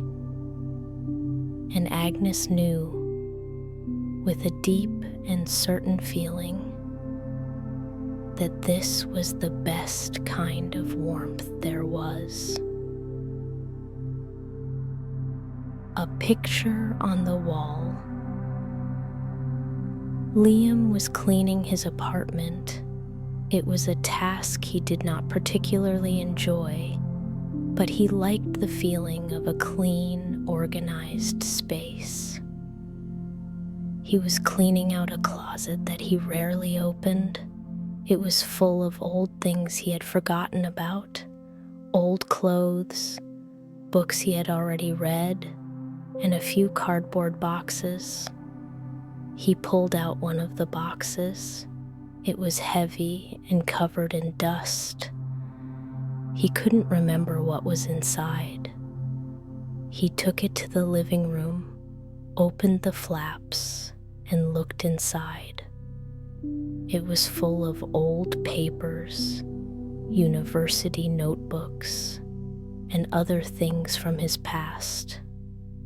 At the very bottom of the box, he found a large, brown envelope. He opened it. Inside, there was a single photograph. He took the photograph out and looked at it. It was an old picture, the colors slightly faded. It was a picture of a beach. The sand was golden. The sea was a calm, gentle blue, and the sky was filled with the soft colors of a sunset. There were no people in the picture, just the sand, the sea, and the sky. It was a picture of pure, quiet peace. Liam sat on the floor, holding the photograph in his hands. He remembered this beach. It was from a holiday he took with his family when he was a teenager. It had been a wonderful trip. They had stayed in a small house near the sea. Every evening they would walk on the beach and watch the sunset. His father, who loved photography, had taken this picture. He had captured the moment perfectly. A wave of warm memories washed over Liam. He remembered the feeling of the cool sand under his feet. He remembered the sound of the gentle waves. He remembered laughing with his sister as they ran away from the water. He remembered sitting next to his parents, feeling completely happy and at peace. His father had passed away a few years ago, so the memory was both sweet and a little sad. Liam looked around his living room. The walls were mostly bare. He had lived in this apartment for 2 years, but he had never taken the time to decorate it. It was clean and tidy, but it didn't feel like a home. It felt like a temporary place. It lacked personality. It lacked warmth. He looked at the beautiful photograph in his hands. It was too lovely to be hidden in a dusty box. It deserved to be seen. It deserved to be on a wall. He made a decision. He stood up, put the photograph carefully on the coffee table, and went to find his coat. He walked to a small shop in his neighborhood that sold picture frames. The shop was run by an old man with kind eyes and skillful hands. Liam showed him the photograph. "That's a beautiful picture," the old man said, looking at it closely. "A moment of peace." "Yes," Liam said. "It was taken by my father." The old man nodded. "A memory like that needs a good frame." He showed Liam different types of frames. There were dark wood frames, light wood frames, and simple metal frames. Liam chose a simple frame made of a light-colored wood. It was natural and simple, and it did not take attention away from the photograph itself. It felt right.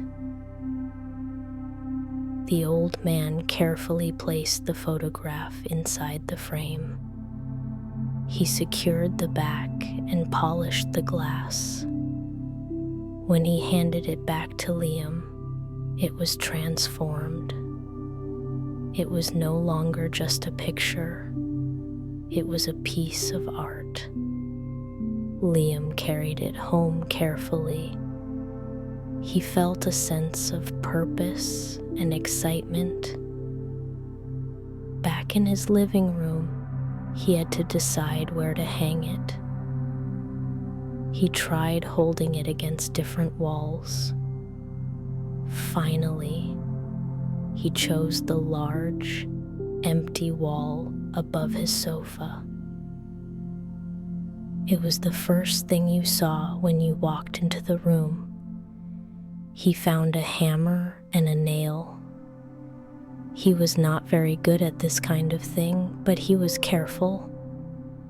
He measured the spot, took a deep breath, and hammered the nail into the wall. Then he hung the picture. He stepped back and looked at it. It was perfect. The change in the room was immediate and surprising. The single picture on the wall changed everything. The room no longer felt empty or cold. The picture brought color, light, and warmth to the space. The soft oranges and pinks of the sunset seemed to glow. The room felt calmer, more peaceful. But it was more than just decoration. The picture brought memories and feelings into the room. It was a window to a happy time, a connection to his family and his past. It was a daily reminder of love and peace. That evening, Liam sat on his sofa with a cup of tea. He didn't turn on the television. He just looked at the picture on the wall. He felt a deep sense of contentment. His apartment finally started to feel like a home. It was amazing, he thought, how something so small, a forgotten photograph, a simple wooden frame, a single nail in a wall, could make such a big difference. It had filled not just an empty wall, but also an empty space in his heart. The helpful shopkeeper. It was Sarah's mother's birthday next week. Sarah wanted to find the perfect gift for her. Her mother was a simple woman. She did not like expensive jewelry or fancy clothes. She loved her garden. She loved reading. And she loved drinking tea. Sarah thought about these things. She wanted to give her mother something special, something that would make her feel happy and loved. She decided to look for a special teacup. Her mother had a collection of teacups, but she used the same simple white one every day. Sarah wanted to find a new favorite for her. On Saturday, she went to the city centers. She went to the big department stores. They had many teacups, but they were all mass-produced. They were all exactly the same. They felt cold and had no personality. Sarah felt disappointed. She wanted something with a story, something with a soul. She was walking down a small side street when she saw a little shop. The shop was painted a soft blue color. The sign above the door was hand-painted and said, "The Curious Cup and Saucer." It looked charming and inviting. Sarah decided to go inside. A little bell tinkled as she opened the door. The inside of the shop was magical. It was small and cozy, and every surface was covered with teacups, teapots, and all things related to tea. There were cups of all shapes, sizes, and colors. Some were delicate and painted with tiny flowers. Others were modern and bold. The air smelled faintly of old paper and fragrant tea leaves. An older woman was standing behind the counter, carefully polishing a silver teapot. She had soft, white hair and a warm, gentle smile. "Hello, dear," she said. "Welcome. Let me know if you need any help." "Thank you," Sarah said. "I'm looking for a gift for my mother." Sarah started to look around. There were so many choices. It was wonderful, but also a little overwhelming. She saw a beautiful cup with bluebirds on it. She saw another one that was shaped like a flower. She didn't know which one to choose. The shopkeeper came over to her.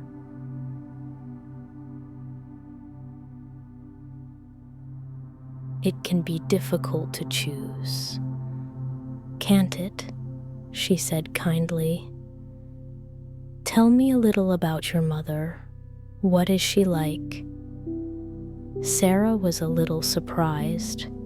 In the big department stores, no one had asked her about her mother. They just wanted to sell her something. Sarah found herself telling the woman all about her mother. She told her about her love for her garden, about how she could spend hours just watching the birds and the bees among her flowers.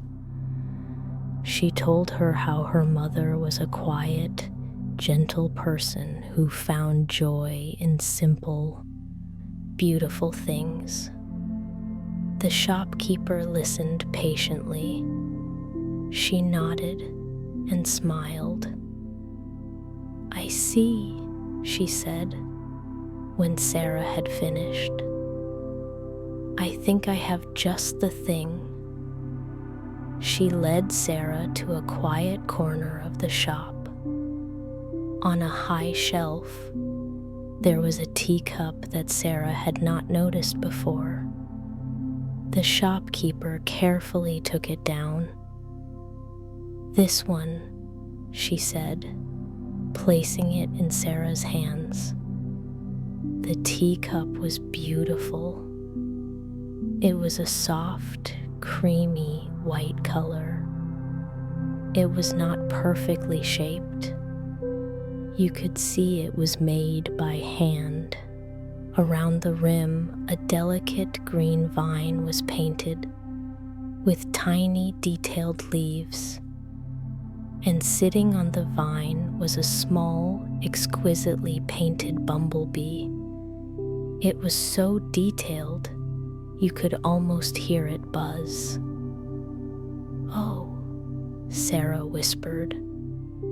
It was perfect. It was her mother's garden on a cup. It was simple, natural, and beautiful. "It's made by a local artist," the shopkeeper explained. "Each one is painted by hand, so no two are exactly the same. This one is unique, just like your mother." Sarah held the cup in her hands. It felt good. It was light, but also strong. She knew her mother would love it. "It's perfect," she said, her voice full of emotion. "It's exactly what I was looking for." "I thought so," the shopkeeper said with a knowing smile. She wrapped the teacup and its matching saucer in soft tissue paper and placed it in a beautiful gift box. As she was doing so, she said, "A gift is not just the object itself. It is the thought and the love that you put into finding it. Your mother will feel that when she opens this." Sarah left the shop feeling light and happy. The stress of gift shopping was gone. It had been replaced by a warm, joyful feeling. The experience had been as lovely as the gift itself. The kind, patient shopkeeper had not just sold her a teacup. She had listened. She had understood. She had helped Sarah find a way to express her love for her mother. When her mother opened the gift on her birthday, her reaction was everything Sarah had hoped for. She gasped when she saw the beautiful cup. She traced the little painted bee with her finger. "Oh, Sarah," she said, her eyes shining.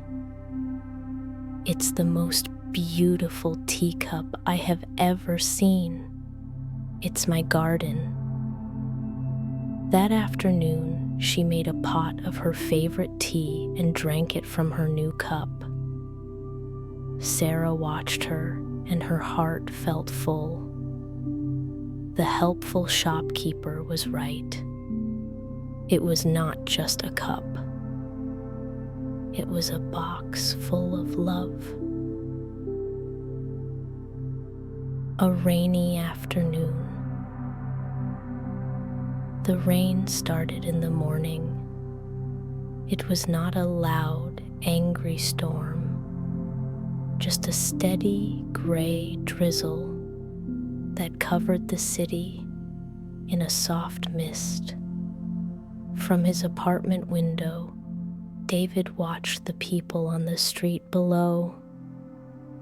They were hurrying along with their umbrellas, their heads down, their faces looking a little unhappy. David was supposed to meet a friend for a walk in the park. Now, that was canceled. At first, he felt a familiar sense of disappointment. A rainy day often felt like a wasted day, a day when you were trapped inside. The gray sky could make you feel gray inside too. He stood by the window for a while, feeling bored and a little lonely. He thought about all the things he couldn't do. He couldn't go for a walk. He couldn't sit outside a cafe. The day stretched before him, long and empty. But then he decided to change his perspective. Why did a rainy day have to be a bad day? Maybe, instead of feeling trapped by the rain, he could see it as an opportunity to slow down, to be cozy, to do the quiet things he never usually had time for. He made a new plan for his afternoon. A cozy, rainy afternoon plan. First, he went to his bookshelf.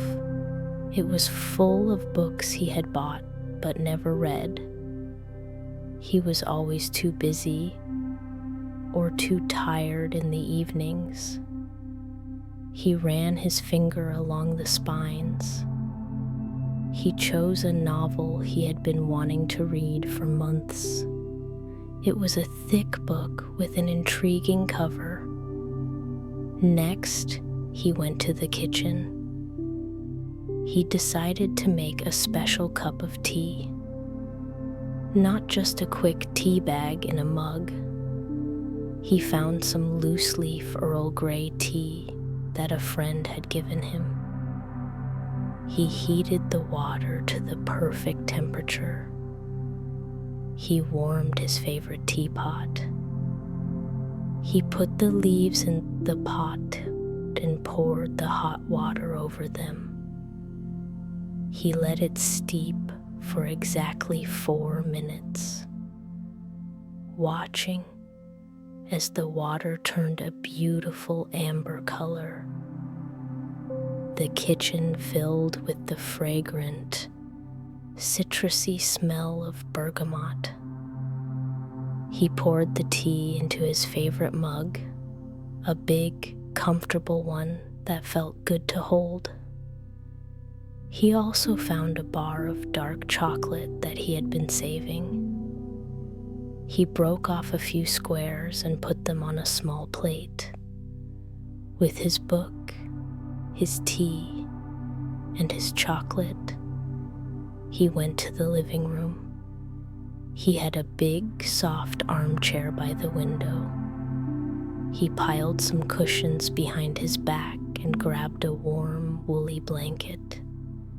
He curled up in the chair, wrapping the blanket around his legs. He was ready. His perfect rainy afternoon could begin. He took a sip of his tea. It was hot and fragrant and delicious. He took a bite of the dark chocolate. It melted slowly in his mouth, rich and slightly bitter. He opened his book. Outside, the rain continued to fall, pitter-patter against the glass. But now the sound was not sad or boring. It was cozy. It was like a soft, gentle music playing just for him. It was the perfect soundtrack for reading. He read the first chapter of his book. The story was interesting, and it pulled him in. The world outside his window, the city, his own worries, they all faded away. He was in another world, the world of the book. After an hour, he looked up. The rain was still falling. The sky was still gray. But he felt wonderful. He felt calm, relaxed, and completely content. He was not trapped. He was in a sanctuary. He had created his own little bubble of warmth and comfort. He refilled his teacup and read for another hour. He was so absorbed in the story that he didn't notice the time passing. When he finally put the book down, the afternoon was turning into evening. The light outside was getting dim. He switched on a small lamp next to his chair. The lamp cast a soft, golden glow, making the room feel even cozier. He didn't feel lonely anymore. He felt a pleasant sense of solitude. He had spent the afternoon with himself, with a good book and a cup of tea, and it had been wonderful. It was a kind of self-care he rarely allowed himself. The rain had not wasted his day. It had given him a gift.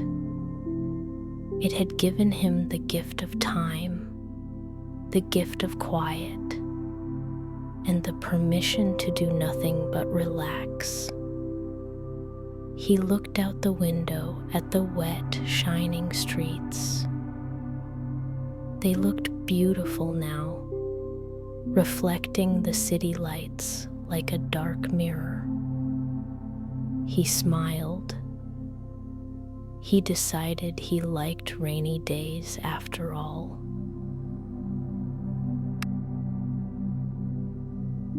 The friendly dog. For as long as he could remember, Alex had been afraid of dogs. It was not a small fear. It was a big, deep fear that made his heart beat fast and his hands sweat. He didn't have a bad memory of a dog biting him. It was just a feeling he had always had. When he saw a dog on the street, even a small one, he would cross the road to avoid it. His friends who had dogs could not understand it. "But they're so friendly," they would say. Alex just couldn't see it. To him, they were loud and unpredictable. Alex lived near a beautiful, large park. He loved to walk there in the evenings after work. It was his way to relax and clear his head. The park was full of trees, flowers, and people enjoying the fresh air. It was also full of dogs. This was the only part of the park that Alex did not like. He would always be on alert, watching for dogs running free without a leash. One sunny evening, Alex was walking along his usual path. He was feeling calm and enjoying the warm glow of the setting sun. Ahead of him, he saw an old man sitting on a bench. At the man's feet lay a large dog. It was a golden retriever with beautiful honey-colored fur. The dog was not on a leash, but it was not running around.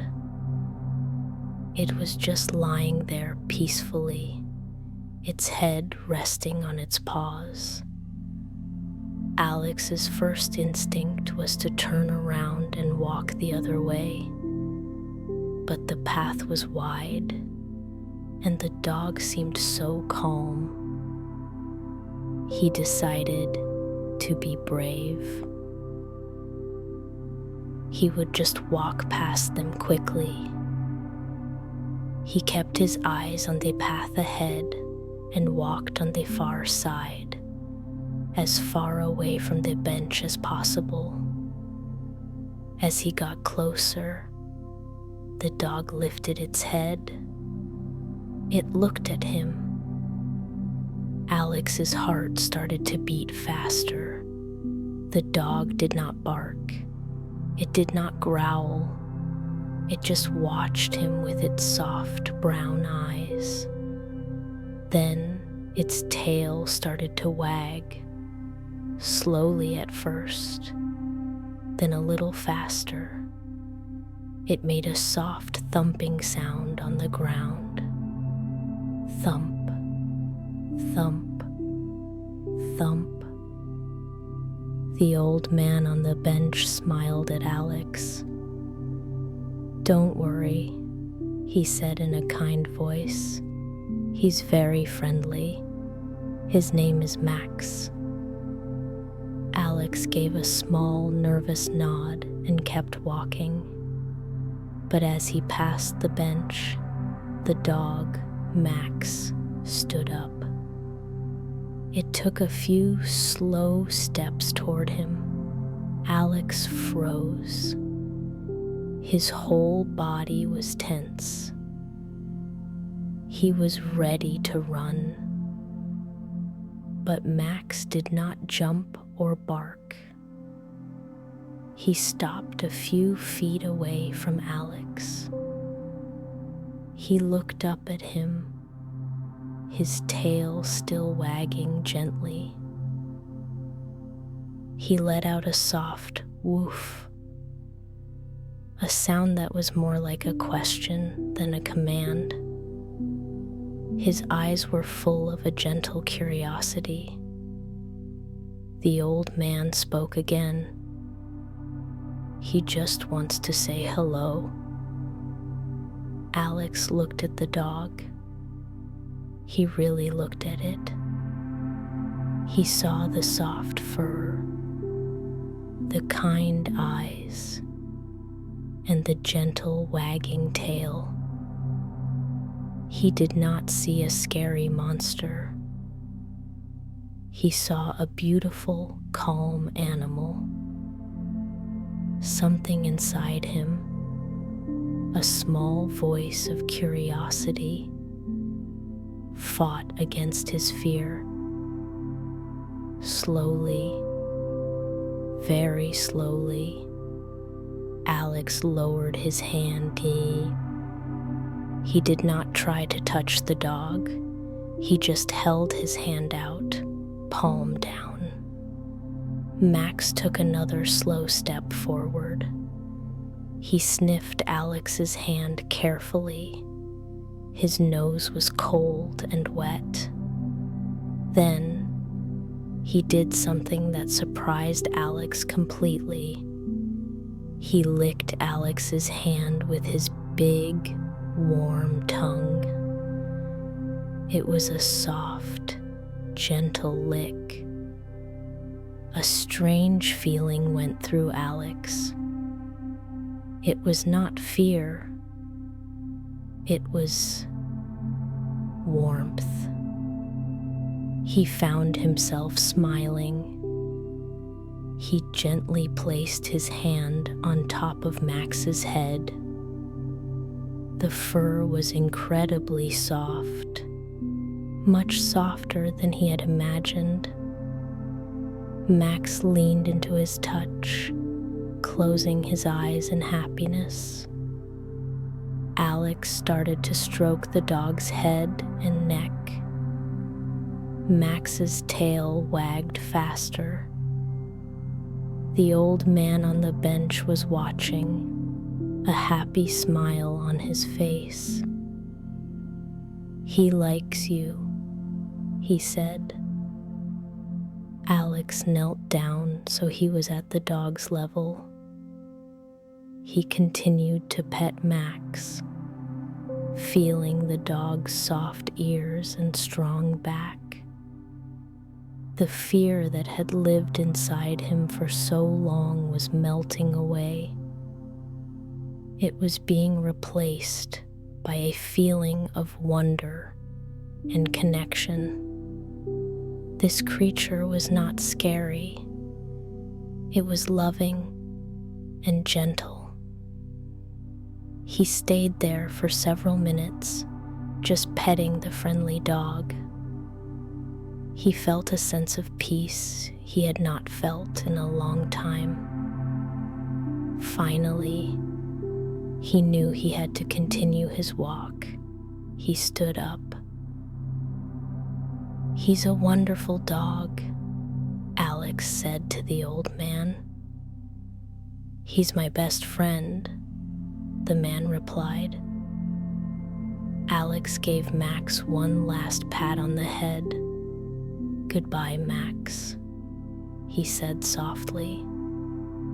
Max looked up at him and gave another happy woof. As Alex walked away, he felt different. He felt lighter. A heavy weight he had carried for years was gone.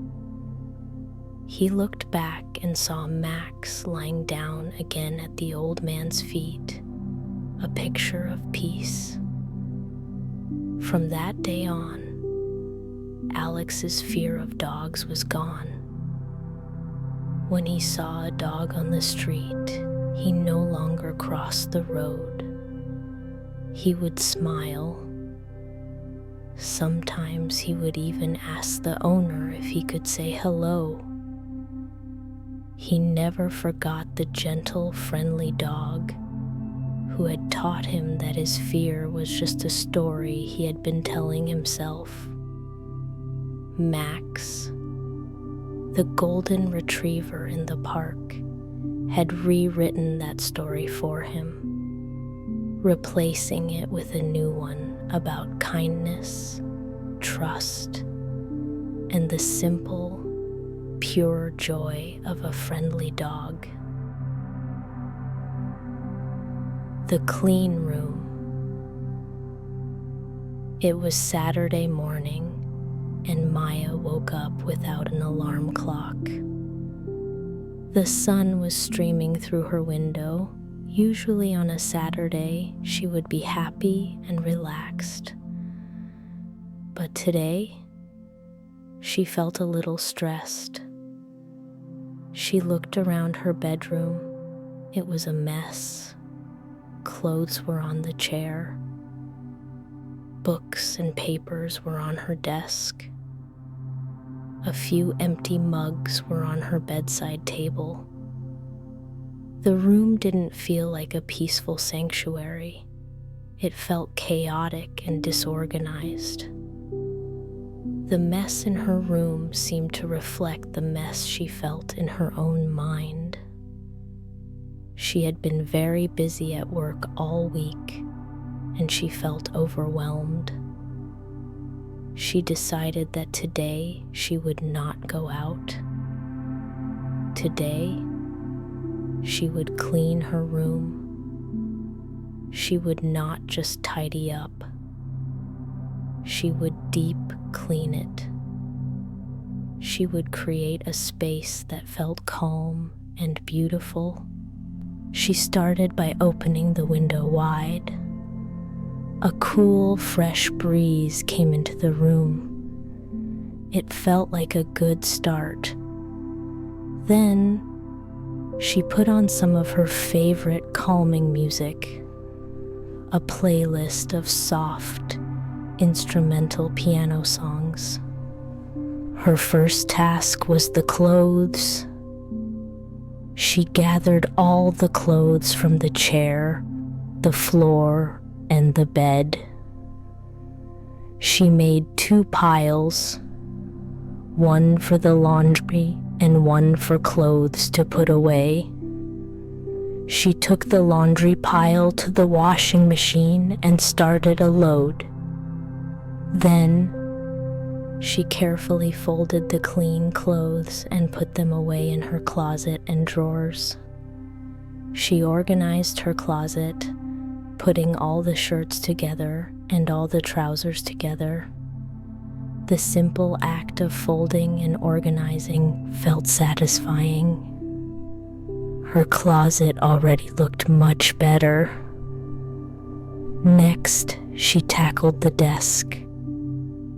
It was covered in papers, old letters, pens, and books. She went through everything one by one. She threw away old receipts and junk mail. She filed important papers in a folder. She put the pens in a pen holder. She stacked the books neatly. The surface of her desk appeared again. It was a beautiful wooden desk, but it had been hidden under all the clutter. She wiped it down with a damp cloth. It looked clean and ready for new ideas. Then she collected all the empty mugs and took them to the kitchen. She stripped the sheets off her bed and put them in the laundry basket, ready for the next wash. The bare mattress looked strange. Now it was time for the real cleaning. Dusting. She took a soft cloth and dusted every surface. The top of her bookshelf, her bedside table, the picture frames on her wall. She was surprised by how much dust had collected. As she wiped it away, she felt like she was wiping away old, stale energy. After dusting, she vacuumed. The sound of the vacuum cleaner was loud but satisfying. She moved all the furniture, the chair, the small table, so she could vacuum every corner of the room. She vacuumed under the bed, a place that was probably full of dust bunnies. The carpet started to look cleaner and brighter. The final step was the bed.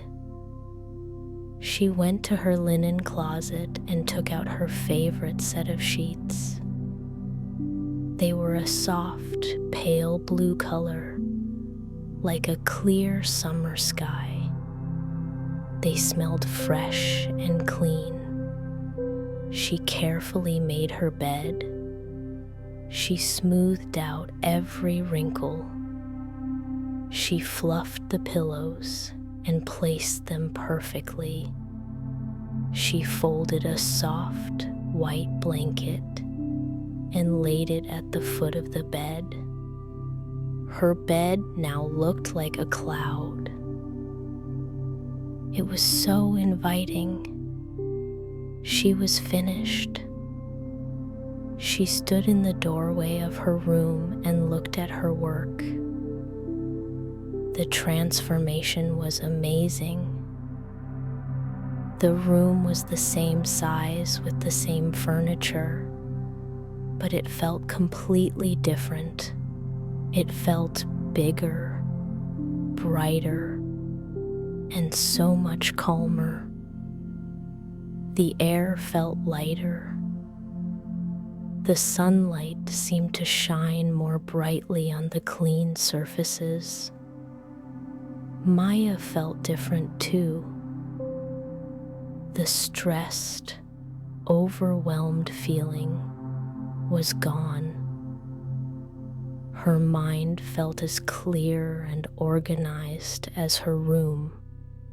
The physical act of cleaning had been a form of meditation. By sorting through her physical possessions, she had also sorted through her thoughts. By cleaning her space, she had also cleared her mind. She made herself a cup of peppermint tea. She took her tea and a book and went to sit on her freshly made bed. She leaned against the fluffy pillows. The clean blue sheets felt soft against her skin. The room was quiet, except for the soft piano music still playing. She took a deep breath. She felt a profound sense of peace and contentment. It was a simple Saturday.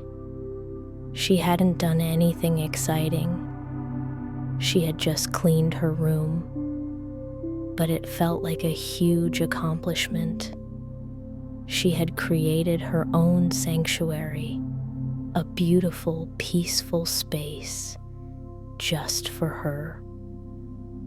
And she knew she would sleep very well tonight in her clean, calm room.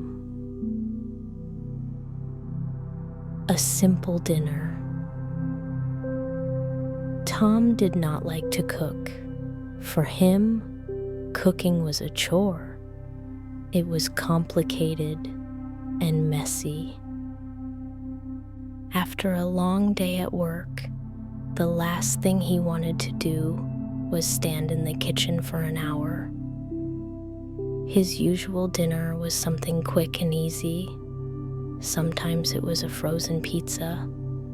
Sometimes it was cereal. Sometimes he just ordered takeout. His kitchen was clean because he rarely used it.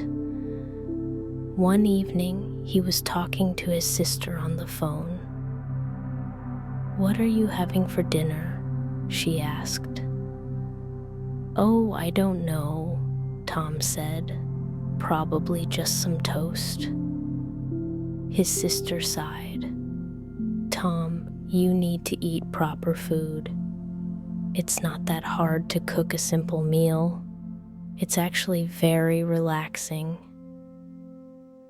Tom doubted that.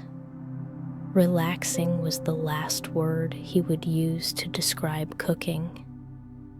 But his sister's words stayed with him. Maybe she was right. Maybe he should try. The next day, on his way home from work, he decided to go to the supermarket. He didn't have a plan. He just walked in and looked around. He saw all the fresh vegetables, the meat, the pasta. It was a little overwhelming. He decided to start with something very, very simple. He would make pasta with a tomato sauce. He bought a packet of spaghetti, a jar of good quality tomato sauce, an onion, and a clove of garlic. He also bought a small block of Parmesan cheese. The ingredients looked simple enough. He felt a small flicker of hope. Maybe he could do this. Back in his kitchen, he put on some music. He took out a cutting board and a knife. He looked at the onion. He had seen chefs on television chop onions very fast. He knew he could not do that. He started to chop the onion slowly and carefully. The sharp smell of the onion made his eyes water, but he kept going. He chopped the garlic too. The small pieces were not all the same size, but he thought it was okay. He put a pot of water on the stove to boil for the pasta. In another pan, he heated a little olive oil. He added the chopped onion and garlic. They started to sizzle. A wonderful smell filled the kitchen. It was a warm, savory smell. Tom was surprised. His kitchen had never smelled like this before. It smelled like real cooking. He cooked the onion and garlic until they were soft. Then, he opened the jar of tomato sauce and poured it into the pan. The sauce bubbled gently. He turned the heat down low and let it simmer. The water in the other pot was boiling now. He added some salt and then the spaghetti. He watched as the hard sticks of pasta slowly softened and bent into the water. He stirred it occasionally with a fork. The kitchen was warm and filled with good smells. The music was playing. Tom found that he was actually enjoying himself. He was focused on his task. He wasn't thinking about work or other worries. He was just here, in his kitchen, making dinner. His sister's word came back to him, relaxing. He was surprised to find that she was right. When the pasta was cooked, he drained it and put it in a bowl. He poured the warm, fragrant tomato sauce over it. He found a grater and grated some of the Parmesan cheese on top. The white cheese looked beautiful against the red sauce. His dinner was ready. It had taken him about 30 minutes. It was not a long time. He took his bowl to the table and sat down. He looked at his creation. It was not a frozen pizza or a bowl of cereal. It was a real meal.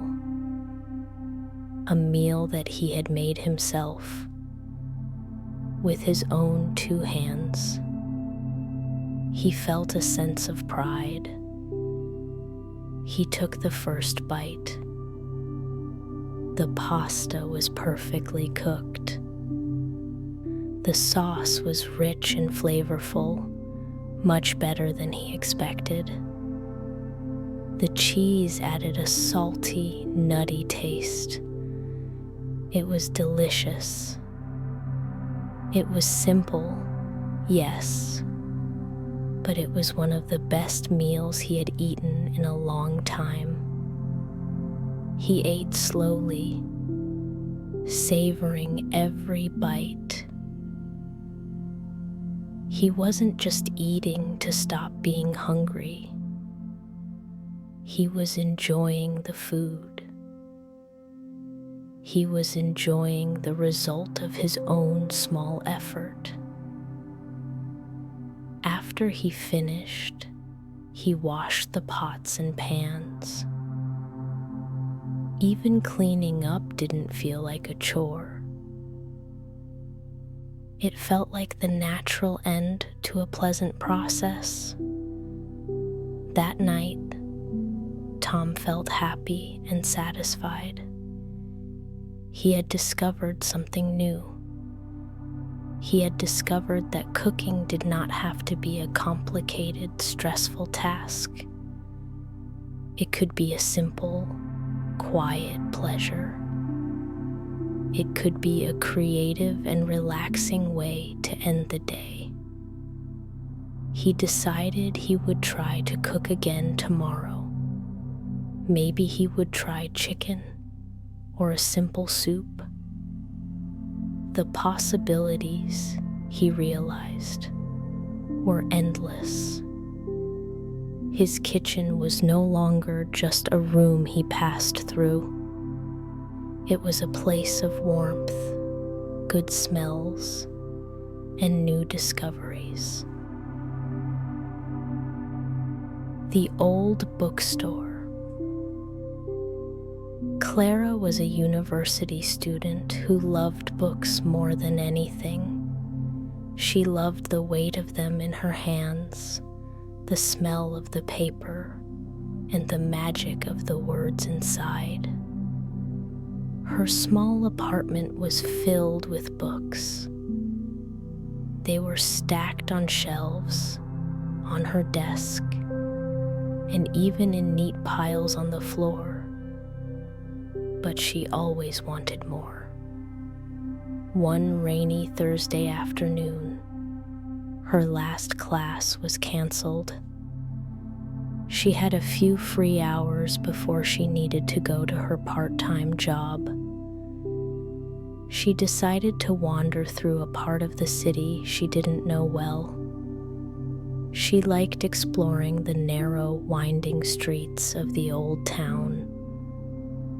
As she was walking, she saw a small, unassuming shop tucked between a modern cafe and a busy tailor. The shop front was painted a dark green color, and the paint was old and peeling in a few places. A simple, elegant sign hung above the door. It read, "Blackwood's Books." It looked like it had been there for a very long time. Clara felt a pull towards the shop. She peered through the window. Inside, it looked dark and mysterious, filled from floor to ceiling with books. It was exactly the kind of place she loved. She pushed open the heavy wooden door. A small, old-fashioned bell chimed softly, announcing her arrival. The air inside was thick with the rich, sweet smell of old paper and leather. It was the best smell in the world to Clara. The shop was quiet, a peaceful haven from the rainy street outside. The only light came from a few low-hanging lamps that cast a warm, golden glow on the endless rows of books. The shelves were so tall they touched the ceiling, and they were packed so tightly with books that it seemed like the books themselves were holding the building up. An old man was sitting in a large, worn leather armchair behind a big wooden desk. He was wearing thick glasses and reading a very large book. He looked up when Clara came in. He had a kind, intelligent face and eyes that seemed to hold 1,000 stories. "Good afternoon," he said. His voice was low and gentle. "Take your time. Look around." "Thank you," Clara said softly. She started to explore. This was not like a modern bookstore where all the books were new and shiny. This place was a labyrinth of stories. There were sections for history, poetry, science, and travel. There were books in different languages. Many of the books were very old, with beautiful, ornate covers and faded, delicate pages. She felt like an archaeologist discovering ancient treasures. She ran her fingers along the spines, reading the titles.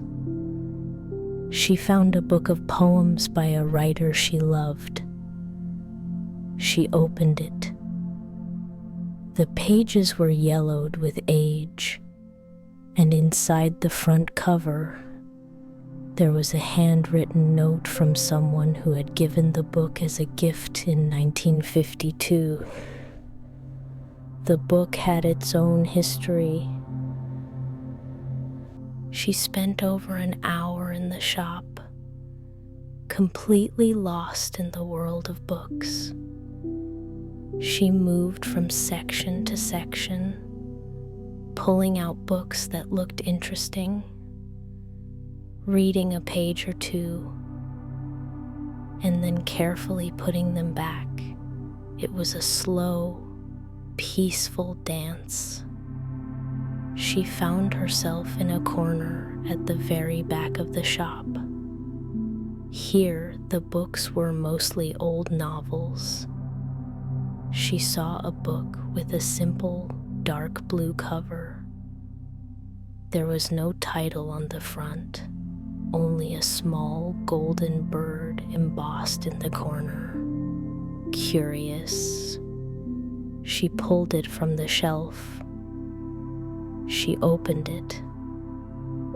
The title page said "The Silent Garden" by an author she had never heard of. She started to read the first page. The language was beautiful and simple. It was a story about a man who creates a garden in the middle of a busy city. A secret, silent place where people can come to find peace. The story immediately captured her. It felt like the book was describing the very bookstore she was standing in. A quiet, secret garden in the middle of a noisy city. She knew she had to buy it. She took the book to the front desk. The old man, Mr. Blackwood, looked at the book she had chosen. A slow smile spread across his face. "Ah, the silent garden," he said. "That is a special one. Not many people find it." "It's beautiful," Clara said. "I love the first page."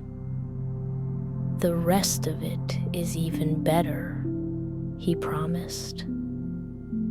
He wrapped the book in brown paper and tied it with a piece of string. It felt like a real gift. Clara paid for the book and thanked him. "Please come back any time," Mr. Blackwood said. "A bookstore is a home for people who love stories." Clara left the shop and stepped back out into the rain, but she didn't feel the cold. She was holding her new treasure, her secret garden, close to her chest. She couldn't wait to go home, make a cup of tea, and get lost in its pages. She knew she had found more than just a book that day. She had found a special place, a place of peace, history, and endless stories. She knew that Blackwood's books would become her favorite place in the city, her own silent garden where she could always go to escape and dream. The night sky. Leo lived in the city. His life was busy and fast. During the day, he worked in a tall office building. At night, the city was never truly dark. The light from street lamps, buildings, and cars created a constant orange glow that hid the stars. Leo hadn't really looked at the night sky in years. He had forgotten what it truly looked like. One evening, he was feeling tired and stressed. His mind was full of worries about a big project at work. He couldn't relax. He walked around his apartment, feeling restless. He went to his window and looked out. He saw the endless lights of the city, the cars moving like a river of light. It all felt so busy, so demanding. He needed a break. He needed some quiet. He remembered that his apartment building had a rooftop area. He had never been up there. He decided to go and see it. He took the elevator to the top floor and then walked up a final flight of stairs. He opened a heavy metal door and stepped out onto the roof. The air was cool and fresh, much fresher than on the street below. The sound of the city was softer up here, a distant, low hum. The roof was flat and empty. He walked to the edge and looked out. The view of the city was incredible.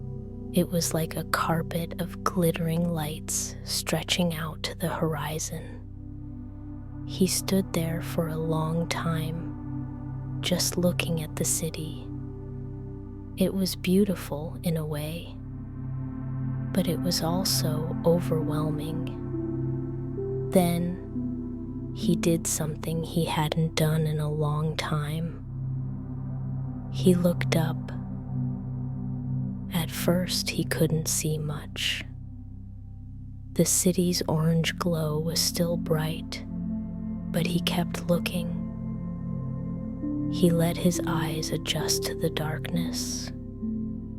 Slowly, shyly, the stars began to appear.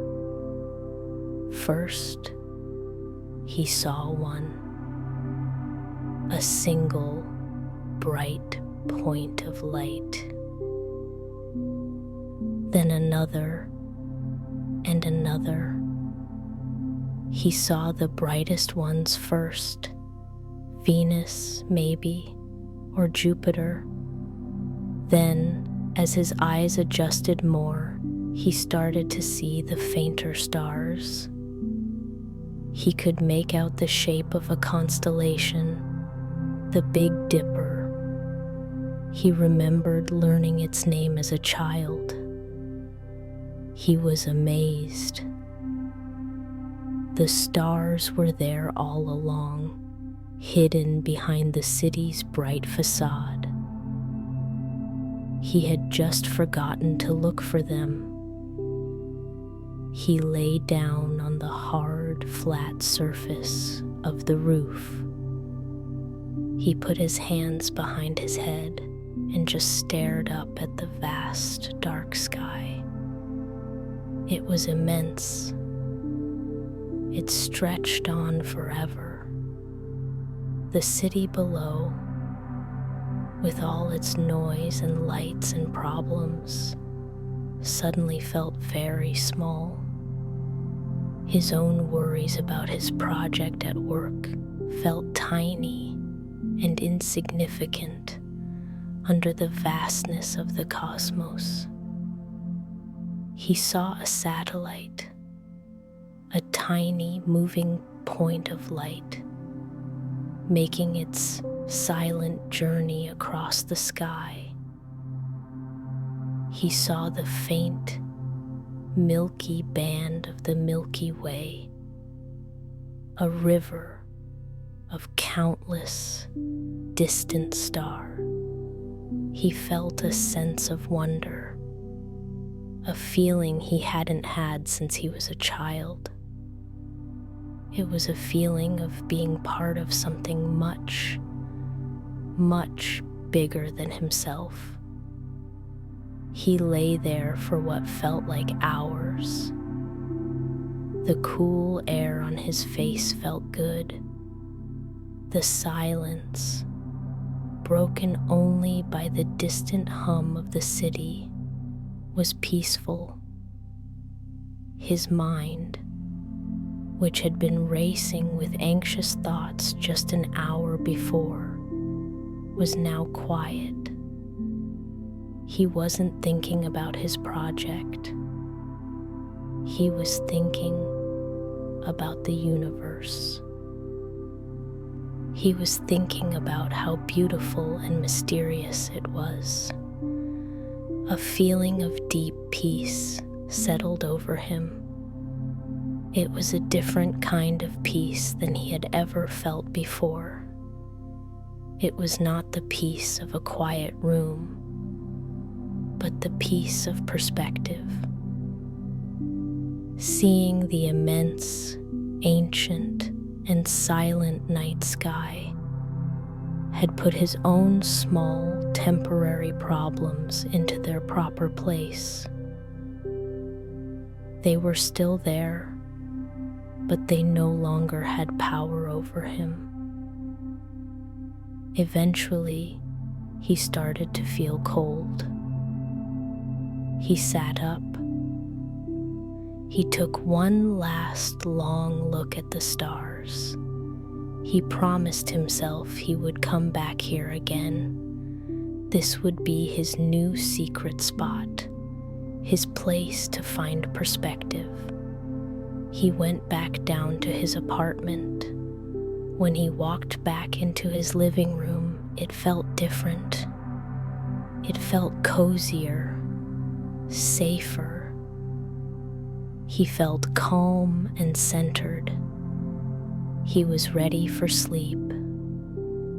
Before he got into bed, he looked out his window one more time. He couldn't see the stars from here, only the city lights. But now he knew they were there, and knowing that made all the difference.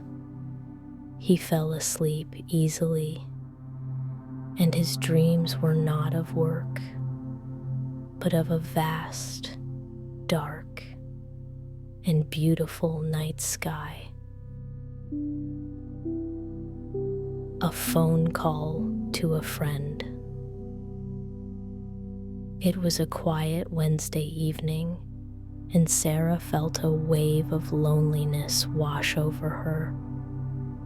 It was a feeling that came sometimes, without any particular reason. She had a good life. She liked her job. She had a nice apartment, and she had friends. But today, she just felt disconnected. The silence in her apartment felt heavy. She tried to distract herself. She turned on the television, but the shows seemed loud and uninteresting. She picked up a book, but she couldn't focus on the words. She scrolled through social media on her phone, but seeing pictures of other people having fun only made her feel more alone. Everyone else's life seemed so bright and full of connection. She put her phone down with a sigh. She thought about what she really needed. She didn't need a distraction. She needed a real connection. She needed to hear a friendly voice. She thought of her friend, Chloe. They had been best friends since college. They didn't live in the same city anymore, so they didn't see each other very often. They would send text messages and comment on each other's photos online, but they hadn't had a real conversation in weeks.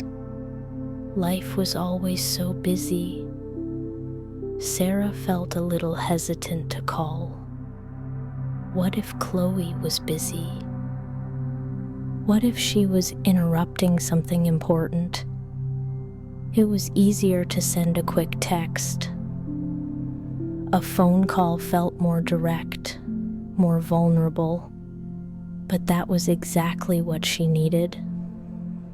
She took a deep breath and found Chloe's number in her contacts. She pressed the call button before she could change her mind. She listened to the phone ring. Ring. Ring. Hello? Chloe's voice was warm and familiar. It was like a comfortable blanket. Hi, Chloe. It's Sarah, she said, her own voice sounding a little small. Sarah, hi. It's so good to hear your voice. Is everything okay? Chloe asked, a note of concern in her tone. "Everything's fine," Sarah said quickly. I just wanted to call and say hi, to have a real conversation." "Oh, I'm so glad you did," Chloe said, and Sarah could hear the genuine smile in her voice. "I've been meaning to call you too. How have you been?" And just like that, they started to talk. They talked about everything and nothing. Sarah told Chloe about her week at work. Chloe told Sarah a funny story about her cat. They didn't talk about anything particularly important or dramatic. They just shared the small details of their lives. Sarah was sitting on her sofa, curled up with a blanket. She held the phone to her ear, listening to her friend's voice. The heavy feeling of loneliness started to lift, little by little. The silence in her apartment was no longer empty. It was filled with the sound of her friends' laughter, and they talked for over an hour. They reminisced about their college days, laughing at old memories. They talked about their hopes and dreams for the future. They gave each other advice on small problems. It was easy and comfortable. It felt like no time had passed since the last time they had really talked. "I'm so glad you called," Chloe said as they were about to hang up. "Texting is fine, but it's not the same, is it?" "No, it's not," Sarah agreed. "Hearing your voice made my whole evening better." "Mine too," Chloe said. "Let's promise not to wait so long to do this again." "I promise," Sarah said. After they said goodbye, Sarah put her phone down. The apartment was silent again. But this time, it was a different kind of silence. It was a peaceful, comfortable silence. The heavy, lonely feeling was completely gone. In its place was a warm, happy glow. She realized how important these real connections were. In a world of fast, digital communication, it was easy to forget the simple power of a phone call. It was easy to forget the comfort of hearing a loved one's voice. The phone call had not solved any big problems in her life, but it had reminded her that she was not alone. It had reminded her that she was loved and that there was someone who cared about the small details of her day. It was a simple act, calling a friend, but it had changed her entire evening. It had filled her up with a warmth that no television show or social media feed could ever provide. She went to bed that night feeling connected, grateful, and deeply content. The first snow. Anna woke up early one morning in December. Something was different. The light in her room was strange. It was not the usual gray light of a winter morning. It was a soft, bright, white light. And it was very, very quiet. The usual sounds of the city, the distant traffic, The early morning workers were gone. The world outside her window was completely silent. Curious, she got out of her warm bed and went to the window. She pulled back the curtain and gasped. Snow. Everything was covered in a thick, white blanket of it. The street, the cars parked along the curb, the trees in the small park across the road, the rooftops of the neighboring buildings, everything was white and clean and beautiful. It was the first snow of the winter. It had fallen silently while she was sleeping. Anna pressed her hand against the cold glass of the window. She felt like a child on Christmas morning. The world had been transformed overnight. The familiar, busy city she knew was gone. In its place was a quiet, magical wonderland. The snow smoothed over all the sharp edges of the city, making everything look soft and gentle. She watched as a few fat, fluffy snowflakes continued to drift down from the pale gray sky. They danced and swirled in the air before settling softly on the growing blanket of white. There were no footprints on the sidewalk yet. Everything was perfect and untouched. Anna decided she had to go outside. She wanted to be the first person to walk on the fresh snow on her street. She dressed quickly, putting on her warmest coat, a hat, gloves, and her big winter boots. She felt a thrill of excitement. She opened the front door of her building. A gust of cold, clean air greeted her. The silence was even more profound out here.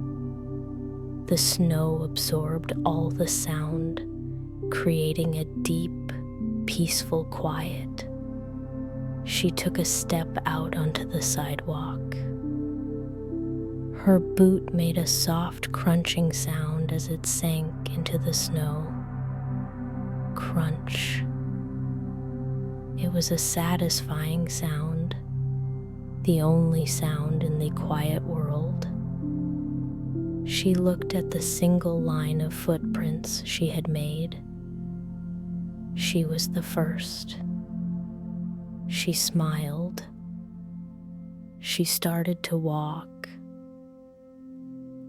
With no particular destination in mind, she just wanted to experience this new, white world. The air was so crisp it felt good to breathe. She looked at the trees in the park.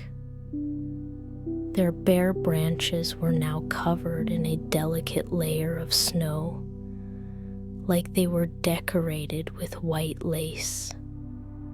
A small red bird, a cardinal, was sitting on one of the branches.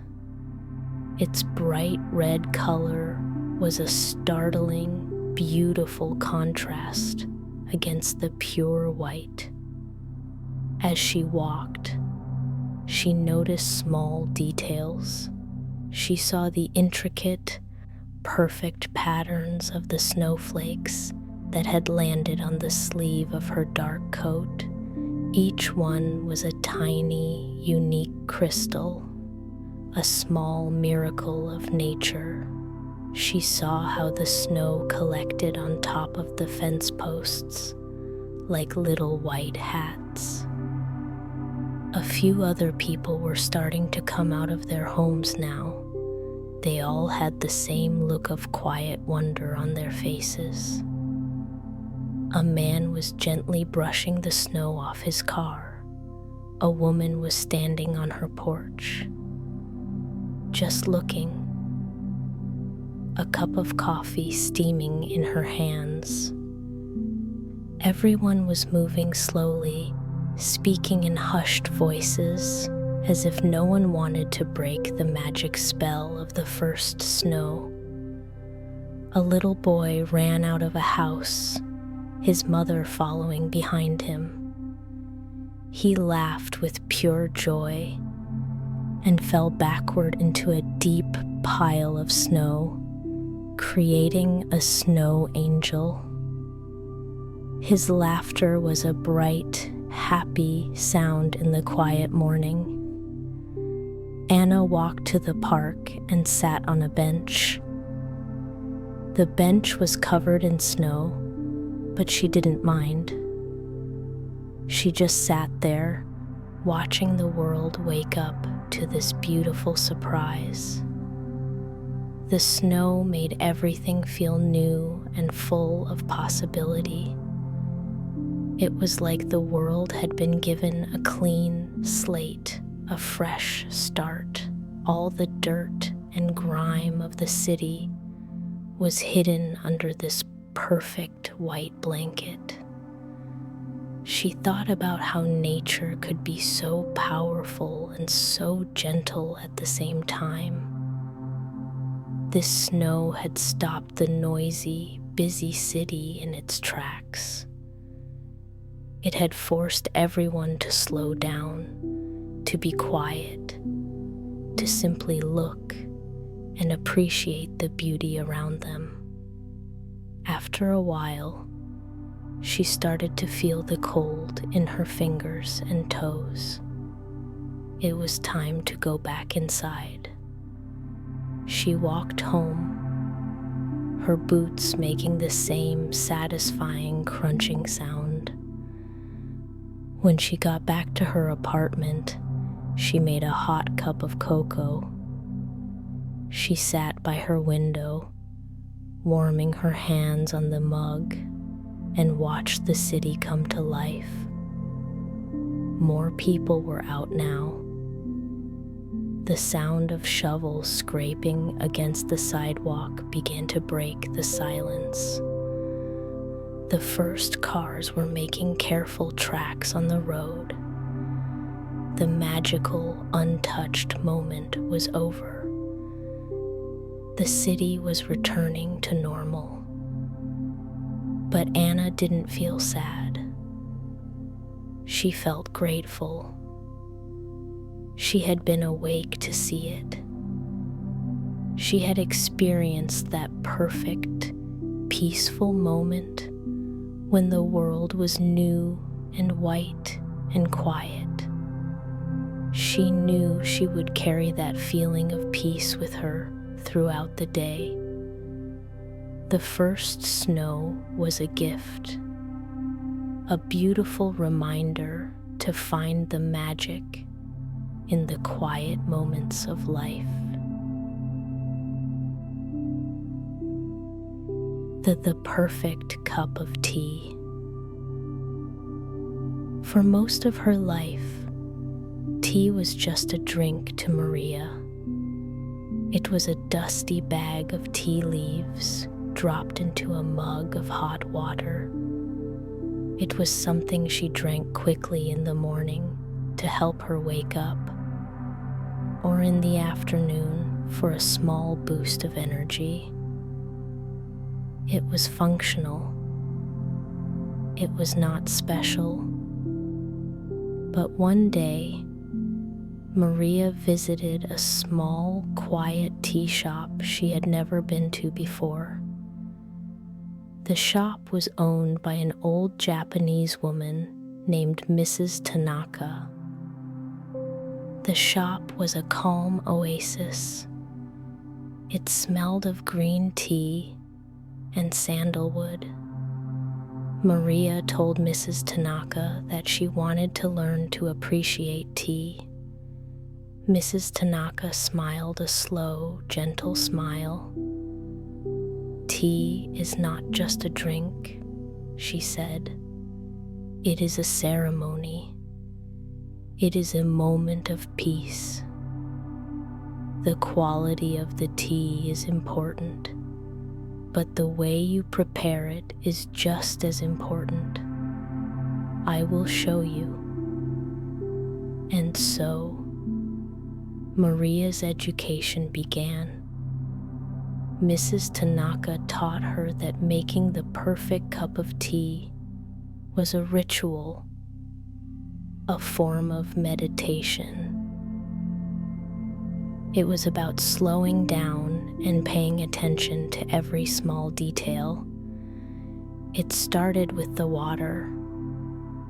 "Never use boiling water for green tea," Mrs. Tanaka explained. "It burns the delicate leaves and makes the tea bitter." She showed Maria how to heat the water until it was hot, but not boiling. Tiny bubbles would just begin to form at the bottom of the kettle. "This is the perfect temperature," she said. Next was the teapot. Mrs. Tanaka used a small, beautiful ceramic teapot. "First, you must warm the pot," she said. She poured some of the hot water into the empty pot, swirled it around, and then poured it out. This ensures that the pot does not cool down the water when you brew the tea. Then came the tea leaves themselves. Mrs. Tanaka opened a small tin. Inside were beautiful dark green, needle-like leaves. They had a fresh, grassy smell. She took a small wooden scoop and measured out the perfect amount of leaves into the warm pot. Finally, she poured the hot water over the leaves. "And now we wait," she said, "but not for too long. Green tea only needs to steep for 1 or 2 minutes. Any longer, and it becomes bitter." They waited in comfortable silence. Maria watched the small hourglass that Mrs. Tanaka had placed on the table. It was a quiet, peaceful moment. Maria was not thinking about her work or her worries. She was just present, waiting for the tea. When the sand had run out, Mrs. Tanaka picked up the teapot. She poured the tea into 2 small, handleless cups. The tea was a beautiful pale green color. It was clear and bright.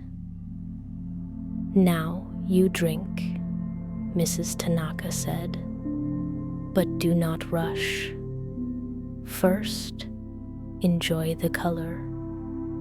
Then, enjoy the aroma." Maria lifted the small cup to her nose. It smelled fresh and clean, like a spring morning. Then she took a small sip. The taste was a revelation. It was nothing like the bitter, dusty tea she was used to. This tea was smooth, light, and complex. It had a subtle sweetness and a clean, refreshing aftertaste. It was the most delicious tea she had ever tasted. "It's wonderful," Maria said, her eyes wide with surprise. Mrs. Tanaka just smiled. Maria bought a small bag of the green tea, a simple ceramic teapot, and a wooden scoop. She went home feeling inspired. She wanted to bring this ritual into her own life. The next morning, instead of rushing, she woke up 15 minutes earlier. She went to her kitchen and began the ritual. She heated the water carefully. She warmed her new teapot. She measured the leaves with her wooden scoop. She poured the water and waited patiently for 1 minute. She poured the pale green liquid into her favorite cup. She sat down at her kitchen table. She didn't look at her phone or turn on the news. She just sat with her cup of tea. She looked at its beautiful color. She breathed in its fresh aroma. She took a slow, mindful sip. The tea was just as delicious as it had been in the shop. But it was more than that. The process of making it had calmed her mind. It had forced her to be slow, patient, and focused. The 10 minutes she spent making and drinking her tea became a small island of peace in her busy morning. This became her new daily ritual. It changed her relationship with tea, but it also changed her relationship with her mornings. She no longer started her day in a rush. She started it with a moment of quiet intention. Sometimes, if she was feeling stressed during the day, she would perform the tea ritual again in the afternoon. The simple, repetitive actions were incredibly soothing. The warmth of the cup in her hands, the beautiful taste, the quiet moment of waiting. It was a powerful antidote to stress. She learned that Mrs. Tanaka was right. Tea was not just a drink. It was a practice. It was a way to connect with the present moment. It was a reminder that even in a busy life, you can always find a few minutes to create your own small ceremony, your own perfect cup of peace. A walk on the beach. The sun was beginning to set, painting the sky in soft shades of orange, pink, and purple. It was the end of a long day, and Liam felt tired. His mind was full of the day's work, a tangle of thoughts and worries. He needed to clear his head. He lived in a small coastal town, and he knew exactly where to go. The beach. He drove the short distance to the coast and parked his car. As soon as he stepped out, he could smell the salt in the air and hear the rhythmic sound of the waves. It was a sound that always calmed him. He took off his shoes and socks, rolled up his trousers, and started to walk along the water's edge. The sand was cool and damp under his bare feet. The sea was calm tonight. The waves were small and gentle. They would roll up the beach, fizzing and foaming around his ankles, and then retreat with a soft sigh. Shh, shh. It was the sound of the world breathing. The beach was almost empty. A few seagulls were walking along the sand, looking for their dinner. Far in the distance, a couple was walking their dog. but mostly it was just Liam, the sea, and the sky. He walked slowly, with no destination. The setting sun cast a long golden path of light across the water. Liam watched the colors in the sky change with every minute.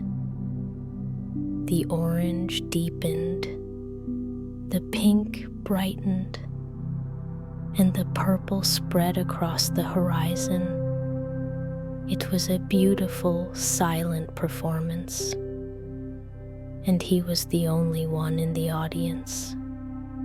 He focused on the physical sensations, the feeling of the cool water on his skin, the feeling of the soft sand shifting under his feet, the feeling of the gentle evening breeze on his face. By focusing on these simple things, he brought himself into the present moment. The tangle of thoughts in his mind began to loosen. He looked down and noticed the treasures the sea had left on the sand. There were smooth gray stones, worn down by years of tumbling in the waves. There were pieces of driftwood, their shapes twisted and sculpted by the water into strange, beautiful forms. There were seashells of all different shapes and sizes. He bent down and picked up a shell. It was a perfect spiral, a pale cream color with faint brown stripes. He ran his thumb over its smooth, hard surface. He held it up to his ear. He couldn't really hear the ocean, of course, but he imagined he could. He thought about the small creature that had once lived inside this beautiful, intricate home. It was a small wonder. He continued his walk. The worries about his work project, the emails he had to answer, the phone calls he had to make, they all started to seem less important. Out here, with the vast ocean on one side and the endless sky above, his problems felt small and distant. The rhythm of the waves was like a meditation. It washed over him, and with each retreating wave, it seemed to pull a little bit of his stress away with it. The sun finally dipped below the horizon. The bright colors faded, replaced by the soft, dusky light of twilight. The first star appeared in the deep blue sky. Then another. Liam found a large piece of driftwood and sat down. He was no longer walking. He was just sitting, listening, and being. He listened to the constant, gentle roar of the sea. He watched the stars grow brighter as the sky grew darker. He felt a deep sense of peace and connection. He was a small part of this vast, beautiful world. He didn't know how long he sat there. Time seemed to work differently on the beach. There were no clocks, only the tide and the stars. Eventually, he knew it was time to go home. He stood up and brushed the sand from his trousers. He felt like a different person. The tiredness was gone. replaced by a calm, quiet energy. His mind was no longer a tangle of thoughts. It was clear and still, like the surface of the sea on a calm night. He walked back to his car, his shoes in his hand. The sand was cool under his feet. The sound of the waves followed him. He took one last look at the dark sea and the starry sky. He felt a deep sense of gratitude for this place, this peaceful sanctuary that was always here, waiting for him. The walk on the beach had been simple. He hadn't done anything. He had just walked and looked and listened. But it had been exactly what his soul needed. It had washed him clean. The sleepy train. The train station was busy and bright. People were rushing, pulling suitcases, looking at the big departure board. The air was filled with announcements, whistles, and the sound of many conversations happening at once. But for Maya, a sense of calm began to settle in as she found her platform. Her train was waiting. It was a long, dark blue train, and it looked quiet and promising. She was going to visit her sister, who lived in a small town in the countryside, a journey of several hours. Maya found her seat. It was a window seat, just as she had hoped. The seat was comfortable and soft. She put her small bag on the rack above her head and settled in. She loved traveling by train. It was so different from driving or flying. A train journey was not about speed. It was about the journey itself. It was a slow, gentle way to travel, a time to think and watch the world go by. With a soft jolt, the train began to move. It pulled away from the station slowly, almost silently. Maya watched as the busy platform slid away. The train moved through the city, past the backs of buildings and over bridges. She saw small glimpses into other people's lives. A woman watering plants on a balcony, a man reading a newspaper in his kitchen. Then, the city began to thin out. The tall buildings were replaced by smaller houses, and then the houses were replaced by open fields. The rhythm of the train was steady and hypnotic. Clack, clack, clack, clack, clack, clack. It was a soothing, repetitive sound, like a lullaby. Maya leaned her head against the cool glass of the window. The stress of her busy week in the city began to melt away with every mile the train traveled.